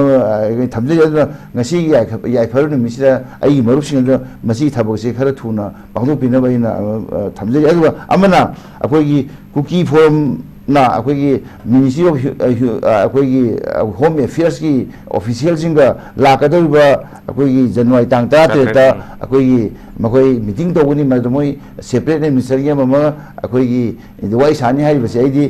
मखोई वाई साबदो थोइन कानोरेन खली मखोई प्रजादे आइसोलेट ओएबा मखोई तौसी मखोई पाबी दाबीसे प्रजान मखोई मा हाइबं ngमदबी वाने सेपरेट एडमिनिस्ट्रेशन नाइसे अदुगा होय सेपरेट एडमिनिस्ट्रेशन नाइना होय मोइदा अखोई भारत की कॉन्स्टिट्यूशन की मनुदा मणिपुर स्टेट की मनुदा अखोई खरा हेन कनबा अखोई एडीसी एम पीबो खोपा अमा मजा तोपा मने मणिपुर मनुदा अदुना तना मणिपुर की पूरा तोंगादना अखोई यूनियन टेरिटोरी अमगी थाकता नत्र अदुगुम्बा लदाखता मानबगुम्बा अमा पिरकपा तारदी मदु अखोई मदु पिरो हेन खली अदुगा मखोई जे अइना सुंगमदा मसीगी कमिटी मीसिंग जे अइना सुम येंगम मतमदा प्रजादे आइसोलेट ओइरेन खलेबा अदु हाइबा मीसिंग अदो हाइबा सिगी अखोई मिनिस्ट्री ऑफ होम अफेयर्स की ऑफिशियल सिंगा सेक्रेटरी अमा मगा वाई सानगनि हाइसे मखोई जे आइसोलेट ओइ रिजिक माइ खंगेदा मखोई जे अइना सि पॉलिटिकल हाइजेबा नतेको हौगिबा इलेक्शन हाइबा मीसिंग जे मखोई दी अखोई एनडीए की से म्यूता अखोई बोथ हादब हाक्तदनेबा मसिंग यामदब कामुने अदु प्रजा मसिंग यामबदी अखोई मम चंद्र कुमार प्रजा मसिंग यामबा अखोई लाइरबा अदगी सिमी थबक सुबा अदुगा नंगी अखोई कई हाइतारे अखोई लौबा अदु सिलंग लोबी सिंगसे अखोई सिंगी मोय खुदिमसिदी हौ लेइबा शासन नसि माउद बोथ हादगिबा अदु मखोई सरकारना वाइ सागदुसिना अकनबा अखोई खुलाई पाइबा अखोई पैसा पाइबा मीगी मयुंगु मोय मंगा तरा तरे ता थुगाइबा गंबा मी हाटबा गंबा अदु वाइ सानने खले मसिदैदि नगा कुकी मैते पांगल अदुदा नेपाली अदु नन मणिपुरी वाफम नतेको हाइ मिसिंगदो प्रजादे आइसोले तौरबने मखोई वाइ सानबे मौता प्रजागी मेलता इदि करी तौगदगे हाइबगी अयाब म लौबदुने हेन फयेन खलेबा लाइक रिफरेंडम नत्रगसु को मदुई केनोमा तुमिना हाइबा तारेने अखोई नुमैना केनो तौबंग मदो मरमदि केनो हौइबे इलेक्शन हाइबा मिसिंग अदुना अखोई इंडिया द बोटकोमी अदुना ने अखोई इंडिया ब्लॉगना अखोई सिंगी लमसिंदा कुकी तावल लमसिंदा पाक्तकना याम साथी ने हेलिसे हाइदि इंडिया की मिरेप अखोई नागा पीपल्स फ्रंट की कैंडिडेट तुदगी अदुना अखोई चमंगा फंगो तमदा अखोई 40,000 फंगिबु सा फॉर एग्जांपल ने अदुना हाइबु प्रजासिन पाक्तकना अखोई सेपरेट एडमिनिस्ट्रेशन यादे मदुगी सेपरेट एडमिनिस्ट्रेशन यादो प्रजासिंदो अखोइना सगोत पताइबा अदुगा सेपरेट एडमिनिस्ट्रेशन पामिबा मीबु नमफुदा अखोई कनोदा अखोई मोई दाबीदो याहनब होनैबा कांगुदो मदुगो वाइ सानबसे आइदि मसे महि सुया यालोय अदुगा आई मसी हाइजगे बरनि कनो मखोइदो प्रजागी माउक्तनेबा हाइनैबनेबा अखोई प्रजाना पामसी सोना पामे अदु प्रजाना पामदुई माउक्तनेबा मोई इन पामिदि मखोई प्रजा म्याम पामिदि अखोई इंडिया बोन पामिबा सिगुमनेबा अदुगा मखोई इंडिया की पामिना सिंग तमबसी डिवीजन लेरगा मखोई सानबा मसिदा अखोई लापा अखोई खुदोंजाबा सिंगदो मखोई लौबुदुनेबा खमदुंग गायतोंग खरना अदुनने अखोई हनक्ता अखोई कांग्रेस की प्रेसिडेंट ऑनरेबल अखोई मेघचंद्रना हाइखिबा रुपा कोटी तरुक अखोई पिरम हाइदो मखोई पैसा काइथो सिगुमबसे अखोई ने यिंगबा मतमदा अखोई यामना अखोई ꯈ꯭ꯔꯥꯏꯁꯦꯜ ꯀ꯭ꯂꯤꯌꯥꯔ ꯍꯥꯏꯕ ꯇꯥꯔꯦ ꯌꯥꯝ ꯊꯤꯅ ꯎꯏꯌꯦꯕ ꯃꯗꯨꯒꯤ ꯔꯤꯐ꯭ꯂꯦꯛꯁꯟꯗꯣ ꯀꯩ ꯑꯣꯏꯔꯛꯀꯗꯒꯦꯗꯣ ꯑꯩꯈꯣꯏꯅ ꯃꯗꯨ ꯎꯔꯕꯅꯤꯅ ꯑꯩꯈꯣꯏꯅ ꯍꯥꯏꯔꯤꯕꯁꯦ ꯑꯩꯈꯣꯏ ꯃꯅꯤꯄꯨꯔꯗ ꯂꯩꯕ ꯑꯩꯈꯣꯏꯒꯤ ꯁꯔꯀꯥꯔ ꯑꯁꯤꯅ ꯑꯗꯨ ꯚꯥꯔꯠꯇ ꯂꯩꯕ ꯁꯔꯀꯥꯔ ꯑꯁꯤꯅ ꯑꯩꯈꯣꯏꯅ ꯍꯥꯏꯕꯁꯦ ꯇꯥꯕꯅ ꯍꯦꯟꯅ ꯐꯒꯅꯦꯕ ꯃꯈꯣꯏꯒꯤ ꯃꯔꯛꯇ ꯊꯣꯡ ꯃꯥꯟꯅꯗꯕ BJPꯒꯤ MLAꯁꯤꯡ ꯃꯔꯛꯇ BJP ꯃꯟꯇ꯭ꯔꯤꯒꯤ ꯃꯔꯛꯇ ꯑꯃꯒ ꯑꯃꯒ ꯍꯨꯟꯅꯕ ꯑꯃꯒ ꯐꯝ ꯁꯤꯟꯗꯣꯛ ꯁꯤꯟ ꯇꯧꯅꯕ ꯍꯣꯠꯅꯕ ꯑꯃꯒ ꯌꯥꯅꯗꯕ ꯃꯈꯣꯏꯒꯤ ꯃꯔꯛꯇꯅꯤ ꯈ꯭ꯋꯥꯏꯗꯒꯤ ꯁꯥꯊꯤꯅꯩꯁꯦ ꯆꯤꯡꯒ ꯇꯝꯒ ꯌꯥꯅꯗꯦ ꯃꯣꯏꯒꯤ ꯃꯔꯛꯇꯅ ꯍꯦꯜꯂꯦꯕ ꯑꯗꯨ ꯑꯃꯒꯁꯨ ꯔꯦꯁꯄꯦꯛ ꯇꯧꯅꯗꯦꯕ ꯃꯣꯏꯒꯤ ꯄ꯭ꯔꯖꯥꯁꯤꯡꯒꯤ ꯌꯥꯏꯐꯅꯕꯁꯨ ꯈꯟꯗꯦꯕ ꯑꯗꯨꯅ ꯑꯩꯅ ꯍꯥꯏꯖꯔꯤꯕ ꯑꯩꯈꯣꯏꯒꯤ ꯁꯤꯒꯤ ꯑꯩꯈꯣꯏꯒꯤ ꯌꯥꯝꯅ ꯑꯩꯅ ꯑꯃꯨꯛꯀꯁꯨ ꯍꯟꯅ ꯑꯩ ꯍꯥꯏꯖꯔꯤ ꯃꯔꯝꯗꯤ ꯑꯩꯈꯣꯏꯒꯤ ꯀꯃꯤꯁꯟ ꯑꯍꯨꯝ ꯍꯥꯏꯗꯤ ꯃꯅꯤꯄꯨꯔ ꯍ꯭ꯌꯨꯃꯦꯟ ꯔꯥꯏꯠꯁ ꯀꯃꯤꯁꯟ ꯑꯗꯨꯒ Manipur state commission for women ꯑꯗꯨꯒ Manipur commission for protection of child rights ꯑꯁꯦ ꯑꯍꯨꯝꯁꯤꯅ ꯂꯧꯈꯠꯂꯛꯏꯕ ꯊꯧꯗꯥꯡꯁꯦ ꯑꯩꯗꯤ ꯍꯣꯜ ꯍꯥꯔꯇꯦꯗꯂꯤ ꯁꯧꯒꯠꯇꯅ ꯌꯥꯔꯒꯗꯤ ꯂꯩꯔꯤꯕ IDP ꯈꯨꯗꯤꯡꯃꯛꯅ ꯃꯥꯒꯤ ꯑꯩꯈꯣꯏꯒꯤ irrespective of ethnicity ꯑꯩꯈꯣꯏ ꯀꯥꯁ ꯁꯦꯛꯁ ꯃꯌꯥꯝ ꯑꯗꯨ ꯀꯩꯅꯣ ꯇꯧꯔꯒ ꯃꯇꯦꯡ ꯄꯥꯡꯕꯤꯌꯨ ꯑꯗꯨꯒ ꯃꯗꯨꯗ ꯑꯩꯈꯣꯏꯒꯤ ꯑꯁꯦꯡꯕ ꯑꯩꯈꯣꯏꯒꯤ ꯋꯥꯔꯣꯏꯁꯤꯟꯕ ꯄꯨꯔꯛꯅꯕ ꯔꯤꯀꯃꯦꯟꯗꯦꯁꯟ ꯇꯧꯔꯛꯄꯗ ꯑꯩꯈꯣꯏ ꯃꯌꯥꯝꯅ ꯌꯥꯁꯤ ꯍꯥꯏꯕꯁꯦ ꯑꯩꯗꯤ ꯑꯩꯒꯤ ꯀꯩꯅꯣꯁꯤꯗ ꯃꯁꯤꯒꯤ ꯔꯥꯎꯟꯁꯦ ꯑꯩ ꯍꯥꯏꯖꯒꯦ ꯊꯥꯒꯠꯆꯔꯤ ꯑꯣꯖꯥ ꯁꯥꯟꯇ ꯑꯩꯈꯣꯏ ꯃꯇꯝꯁꯦ ꯉꯥꯛꯇꯪ ꯂꯧꯕ ꯌꯥꯔꯦ ꯑꯩ ꯑꯣꯖꯥ ꯆꯟꯗ꯭ꯔꯀꯨꯃꯥꯔꯗ ꯂꯥꯛꯆꯒꯦ ꯑꯣꯖꯥ ꯍꯥꯏꯕꯤꯌꯨ ꯑꯣꯖꯥ ꯆꯟꯗ꯭ꯔꯀꯨꯃꯥꯔ ꯍꯥꯏꯕꯤꯌꯨ ꯑꯔꯣꯏꯕꯗ ꯑꯩꯅ ꯍꯥꯏꯖꯅꯤꯡꯕ ꯑꯃꯗꯤ ꯂꯩꯀꯣ ꯑꯩꯈꯣꯏ ꯑꯣꯖꯥꯅꯁꯨ ꯇꯥꯛꯄꯤꯔꯦꯀꯣ ꯑꯗꯒꯤ ꯑꯁꯤꯒꯤ ꯂꯣꯏꯅꯅ ꯑꯩꯈꯣꯏꯒꯤ MLA ꯇꯔꯥꯁꯤꯅꯗꯤ ꯆꯞ ꯃꯥꯟꯅꯅ ꯃꯣꯏ ꯁ꯭ꯇꯦꯟ ꯑꯃꯗ ꯂꯩꯌꯦꯕ ꯑꯗꯣ ꯑꯩꯈꯣꯏꯒꯤ ꯇꯝꯄꯥꯛꯇ ꯂꯩꯔꯤꯕ ꯑꯩꯈꯣꯏꯒꯤ ꯂꯦꯝꯍꯧꯔꯤꯕ ꯃꯣꯏ ꯈꯔꯁꯤꯁꯨ BJPꯒꯤ ꯂꯩꯔꯤꯕ ꯀꯥꯡꯕꯨꯁꯨ ꯃꯈꯣꯏꯁꯨ ꯁ꯭ꯇꯦꯟ ꯕꯥꯏ ꯑꯃꯗ ꯂꯦꯞꯄꯒ ꯃꯈꯣꯏ ꯃꯁꯦꯟ ꯑꯃꯒ ꯑꯩꯈꯣꯏꯒꯤ ꯉꯥꯏꯍꯥꯛ ꯂꯩꯇꯅ ꯆꯤꯔꯣꯟ ꯇꯧꯅꯗꯕ ꯑꯗꯨ ꯑꯩꯈꯣꯏꯒꯤ ꯆꯤꯟꯒꯤ ꯑꯩꯈꯣꯏꯒꯤ ꯋꯥꯔꯗ ꯑꯩꯈꯣꯏ ꯆꯤꯟ ꯀꯥꯡꯖꯩ ꯇꯧꯗꯣꯏ ꯃꯍꯨꯠꯇ ꯃꯈꯣꯏꯁꯨ ꯂꯤꯡꯖꯦꯜ ꯃꯥꯟꯅꯅ ꯑꯩꯈꯣꯏꯒꯤ ꯂꯩꯕꯥꯛ ꯑꯁꯤꯕꯨ ꯇꯪꯗꯨ ꯂꯩꯇꯥꯕ ꯄꯨꯔꯛꯄ ꯑꯩꯈꯣꯏꯒꯤ ꯍꯧꯖꯤꯛ ꯀꯥꯡ ꯍꯣꯡ ꯆꯥꯏꯔꯕ ꯃꯅꯤꯄꯨꯔꯁꯤ ꯁꯦꯝꯒꯠ ꯁꯥꯒꯠꯄꯗ ꯃꯈꯣꯏꯒꯤ ꯄꯣꯂꯤꯇꯤꯛꯁꯀꯤ ꯈꯨꯗꯣꯡꯆꯥꯕ ꯂꯧꯗꯨꯅ ꯃꯈꯣꯏꯁꯨ ꯑꯃꯠꯇ ꯑꯣꯏꯅ ꯂꯤꯡꯖꯦꯜ ꯃꯥꯟꯅꯔꯀꯥꯟꯗ ꯅꯨꯡꯁꯤ ꯆꯥꯟꯅꯅ ꯄꯨꯔꯛꯄ ꯑꯣꯏꯁꯅꯣꯕ ꯑꯗꯨꯅ ꯑꯩꯈꯣꯏ ꯉꯥꯏꯍꯥꯛ ꯂꯩꯇꯅ ꯃꯈꯣꯏꯒꯤ ꯑꯅꯦꯝꯕ ꯔꯥꯖꯅꯤꯇꯤꯒꯤꯗ ꯇꯧꯔꯒ ꯁꯥꯟꯅꯔꯀꯥꯟꯗ ꯑꯩꯈꯣꯏ ꯄ꯭ꯔꯖꯥ ꯋꯥꯍꯟꯕꯁꯤ ꯐꯠꯇꯦ ꯍꯧꯖꯤꯛ ꯆꯍꯤ ꯑꯅꯤ ꯐꯥꯔꯛꯇ꯭ꯔꯕꯅꯦꯕꯀꯣ ꯑꯩꯈꯣꯏꯒꯤ ꯖꯦꯅꯔꯦꯜꯏꯂꯦꯛꯁꯟꯁꯦ ꯃꯈꯣꯏꯅ ꯉꯁꯤ ꯆꯥꯎꯔꯤꯕ ꯀꯣꯜꯂꯤꯕ ꯑꯗꯒꯤ ꯒꯥꯔꯗ ꯇꯧꯅ ꯆꯠꯂꯤꯕ ꯅꯨꯡꯉꯥꯏꯔꯤꯕꯁꯦ ꯃꯈꯣꯏꯁꯨ ꯈꯤꯇꯪ ꯉꯥꯏꯔꯦ ꯃꯤꯆꯝ ꯑꯣꯏꯒꯗꯕ ꯑꯗꯨꯅ ꯃꯈꯣꯏ ꯄ꯭ꯔꯖꯥꯁꯤꯡ ꯑꯁꯤꯗ ꯃꯤꯆꯝꯗ ꯀꯣꯟꯐꯤꯗꯦꯟꯁ ꯊꯝꯒꯗꯕꯅꯤ voice of people is voice of god ꯄ꯭ꯔꯖꯥꯅ ꯌꯥꯗ ꯑꯩꯈꯣꯏ ꯃꯤꯌꯥꯝꯅ ꯌꯥꯗ ꯇꯥꯔꯗꯤ ꯃꯈꯣꯏꯁꯦ ꯑꯃꯨꯛ ꯃꯈꯣꯏ ꯆꯥꯎꯕꯒꯤ ꯋꯥ ꯂꯩꯇꯦ ꯃꯊꯪꯗ ꯑꯃꯨꯛ ꯂꯥꯛꯇꯕ ꯌꯥꯏ ꯑꯗꯣ ꯃꯈꯣꯏ ꯈꯟꯒꯗꯕꯅꯤ ꯃꯈꯣꯏ ꯄ꯭ꯔꯖꯥꯅ ꯃꯈꯣꯏꯕꯨ ꯌꯥꯝꯅ ꯍꯥꯏꯠꯂꯤ ꯀꯣꯟꯐꯤꯗꯦꯟꯁ ꯑꯣꯏꯅ ꯃꯈꯣꯏꯒꯤ ꯔꯤꯄ꯭ꯔꯖꯦꯟꯇꯦꯇꯤꯚ ꯑꯣꯏꯅ ꯊꯥꯒꯠꯄꯅꯤ ꯃꯈꯣꯏꯅ ꯃꯁꯤꯗ ꯄ꯭ꯔꯖꯥꯒꯤ ꯊꯥꯖꯕ ꯃꯥꯡꯍꯟꯕ ꯇꯥꯔꯗꯤ ꯃꯁꯤ ꯃꯇꯨꯡꯗ ꯃꯈꯣꯏ ꯑꯃꯨꯛ ꯍꯜꯂꯛꯇꯕ ꯌꯥꯏꯀꯣ ꯑꯗꯨꯅ ꯃꯈꯣꯏꯅ ꯄ꯭ꯔꯖꯥꯒꯤꯗꯃꯛꯇ ꯁꯤꯟꯁꯤꯌꯔ ꯑꯣꯏꯅ ꯌꯥꯝ ꯁꯦꯡꯅ ꯀꯠꯊꯣꯛꯄꯒ ꯂꯣꯏꯅ ꯁꯦꯀ꯭ꯔꯤꯐꯥꯏꯁꯀ ꯂꯣꯏꯅ ꯃꯔꯩꯕꯥꯛ ꯑꯩꯈꯣꯏ ꯃꯐꯨꯔꯨꯞ ꯏꯔꯩꯆꯥꯁꯤꯡ ꯑꯁꯤꯕꯨ ꯅꯨꯡꯁꯤꯕꯒ ꯂꯣꯏꯅ ꯃꯈꯣꯏꯅ ꯂꯦꯝꯍꯧꯔꯤꯕ ꯃꯇꯝ ꯈꯔꯁꯤꯗꯤ ꯃꯈꯣꯏ ꯀꯠꯊꯣꯛꯄ ꯑꯃꯒ ꯂꯣꯏꯅꯀꯣ ꯍꯥꯏ ꯗꯦꯗꯤꯀꯦꯁꯟꯒꯤ ꯂꯣꯏꯅ ꯄ꯭ꯔꯖꯥꯁꯤꯡꯒꯤꯗꯃꯛꯇ ꯃꯤꯌꯥꯝꯒꯤꯗꯃꯛꯇ ꯊꯕꯛꯁꯤ ꯄꯨꯛꯆꯦꯜ ꯁꯦꯡꯅ ꯋꯤꯠ ꯍꯥꯏ ꯁꯤꯟꯁꯤꯔꯤꯇꯤꯗ ꯇꯧꯕꯤꯌꯨ ꯍꯥꯏꯅ ꯑꯩ ꯊꯝꯖꯒꯦ ꯌꯥꯝ ꯐꯖꯩ ꯑꯣꯖꯥ ꯁꯥꯟꯇ ꯑꯔꯣꯏꯕ ꯑꯣꯏꯅ ꯈꯤꯇꯪ ꯑꯦꯗ ꯇꯧꯅꯤꯡꯕ ꯁ꯭ꯋꯥꯏ ꯃꯇꯥꯡꯗ ꯍꯧꯖꯤꯛꯀꯤ ꯑꯩꯈꯣꯏ ꯍꯥꯏꯗꯅ ꯃꯅꯤꯄꯨꯔꯒꯤ ꯇꯝꯄꯥꯛꯇ ꯚꯦꯂꯤꯗ ꯂꯩꯔꯤꯕ MLA ꯃꯤꯅꯤꯁꯇꯔ ꯃꯌꯥꯝꯁꯦ ꯇꯣꯉꯥꯟ ꯆꯣꯈꯥꯏꯅ ꯍꯧꯖꯤꯛ ꯑꯣꯖꯥ ꯆꯟꯗ꯭ꯔꯀꯨꯃꯥꯔ ꯍꯥꯏꯕꯤꯔꯤꯁꯦ ꯑꯩ ꯃꯁꯤ ꯑꯩꯈꯣꯏꯅ ꯃꯦꯀꯥꯅꯤꯀꯦꯜꯂꯤ ꯃꯣꯏ ꯄꯨꯜꯂꯨ ꯍꯥꯏꯕ ꯌꯥꯔꯣꯏꯗ ꯄꯨꯟꯕ ꯌꯥꯔꯣꯏꯗꯕ ꯄꯣꯠꯇꯨꯗ ꯑꯩꯈꯣꯏꯅ ꯄꯨꯜꯂꯨ ꯍꯥꯏꯔꯣꯏꯁꯦ ꯑꯩꯈꯣꯏ ꯋꯥ ꯃꯥꯡꯅꯅꯕꯅꯦꯕ ꯑꯗꯨꯒꯤ ꯃꯍꯨꯠꯇ ꯃꯣꯏꯒꯤ ꯌꯥꯅꯗꯕꯗꯣ ꯑꯩꯈꯣꯏꯒꯤ ꯀꯃꯥꯏꯅ ꯂꯣꯏꯁꯤꯟꯅꯒꯗꯒꯦ ꯂꯣꯏꯁꯤꯟꯕ ꯍꯥꯏꯁꯦ ꯃꯣꯏꯁꯤꯗꯤ ꯑꯉꯝꯕ ꯑꯃꯅ ꯉꯝꯗꯗꯤ ꯂꯣꯏꯁꯤꯜꯂꯣꯏꯕ ꯑꯗꯨꯅ ꯑꯩꯈꯣꯏ ꯆꯤꯡꯗ ꯂꯩꯕ ꯀꯨꯀꯤꯒꯤ MLA ꯇꯔꯥꯁꯤꯁꯨ ꯑꯩꯅꯁꯨ ꯈꯟꯕꯗ ꯃꯣꯏꯁꯦ ꯃꯈꯣꯏꯅ ꯇꯁꯦꯡꯅ ꯐꯣꯡꯅ ꯍꯥꯏꯕ ꯉꯝꯗꯕ ꯋꯥꯅꯤ ꯑꯟꯗꯔ ꯗ꯭ꯌꯨꯔꯦꯁꯅꯦ ꯃꯣꯏꯁꯦ ꯃꯈꯣꯏꯁꯦ ꯑꯩꯈꯣꯏꯒꯤ ꯀꯔꯤꯒꯨꯝꯕ ꯈꯔꯅ ꯅꯝꯃꯒ ꯁꯤ ꯍꯥꯏꯗꯕ ꯌꯥꯗꯦ ꯍꯥꯏꯔꯒ ꯑꯟꯗꯔ ꯗ꯭ꯌꯨꯔꯦꯁ ꯍꯥꯏꯍꯟꯕꯅꯦꯕ ꯑꯗꯨꯅ ꯑꯩꯈꯣꯏꯅ ꯃꯦꯀꯥꯅꯤꯀꯦꯜꯂꯤ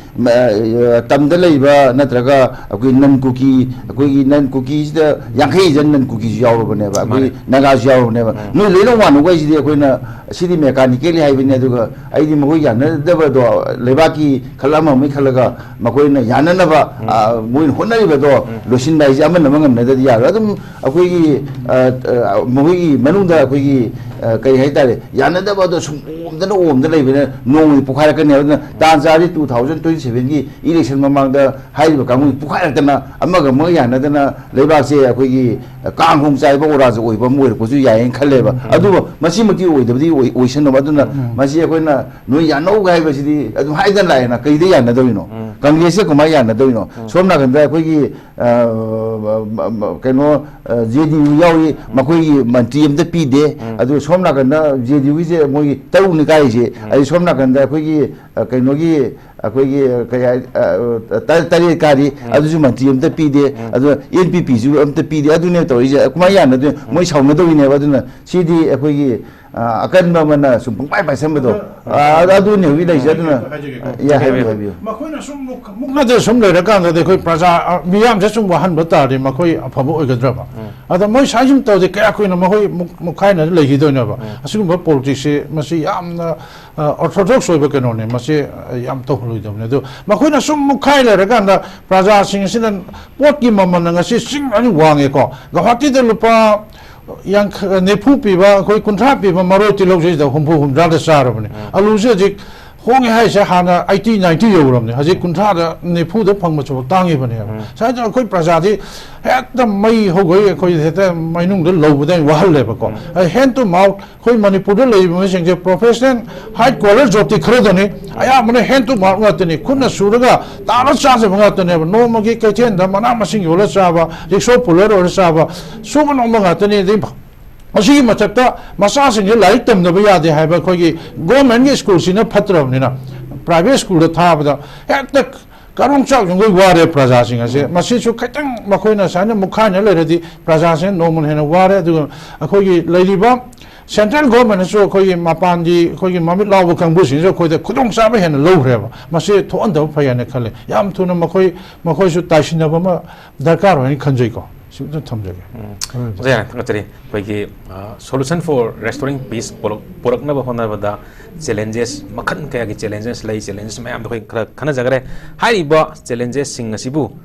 कोई मैम पुन्ना कलेक्टिव एफर्ट अमा पुन्ना पुलप पुनलगा होनमिनरगदी सुंचोय सोइदना कोई मणिपुर असिदा हानागुमना तंगदु लैताबा अमा लाकप ओयसनु लाकप ngamba ओयसनु हाइबा वफम थमजरगा ओजा शांता अमदी ओजा चंद्र कुमार बुंग असिगी डायलॉग असिबु मपुंग फान बिगदमक्ता हन्ना हन्ना थगत फोन दोक्सरी थैंक यू सो मच लोइना यंगबिली बाय पुनम कुछ ngasiगी मतंग करीगुंबा नहाक USA UK अमदी यूरोपियन कंट्री सिंगदा स्टडी तौबगी खुदोंग चाबा अमा पीरगदी मदु मिराइगद्रा लाइक तमना सेल तानबगी खुदोंग चाबा अमा फंगगनी हाइरगदी करी खनगनी अचंग सेल पुमनमक अदु स्कॉलरशिप नत्रगा स्टडी लोन की खुथांगदा फुल्ली फंडेड तौगनी हाइरगदी खुदोंग चाबा असि मांगनगद्रा लोइनना जर्मनी दे 3 years program सिंगदा लाइक तमना थागी ओइना लुपा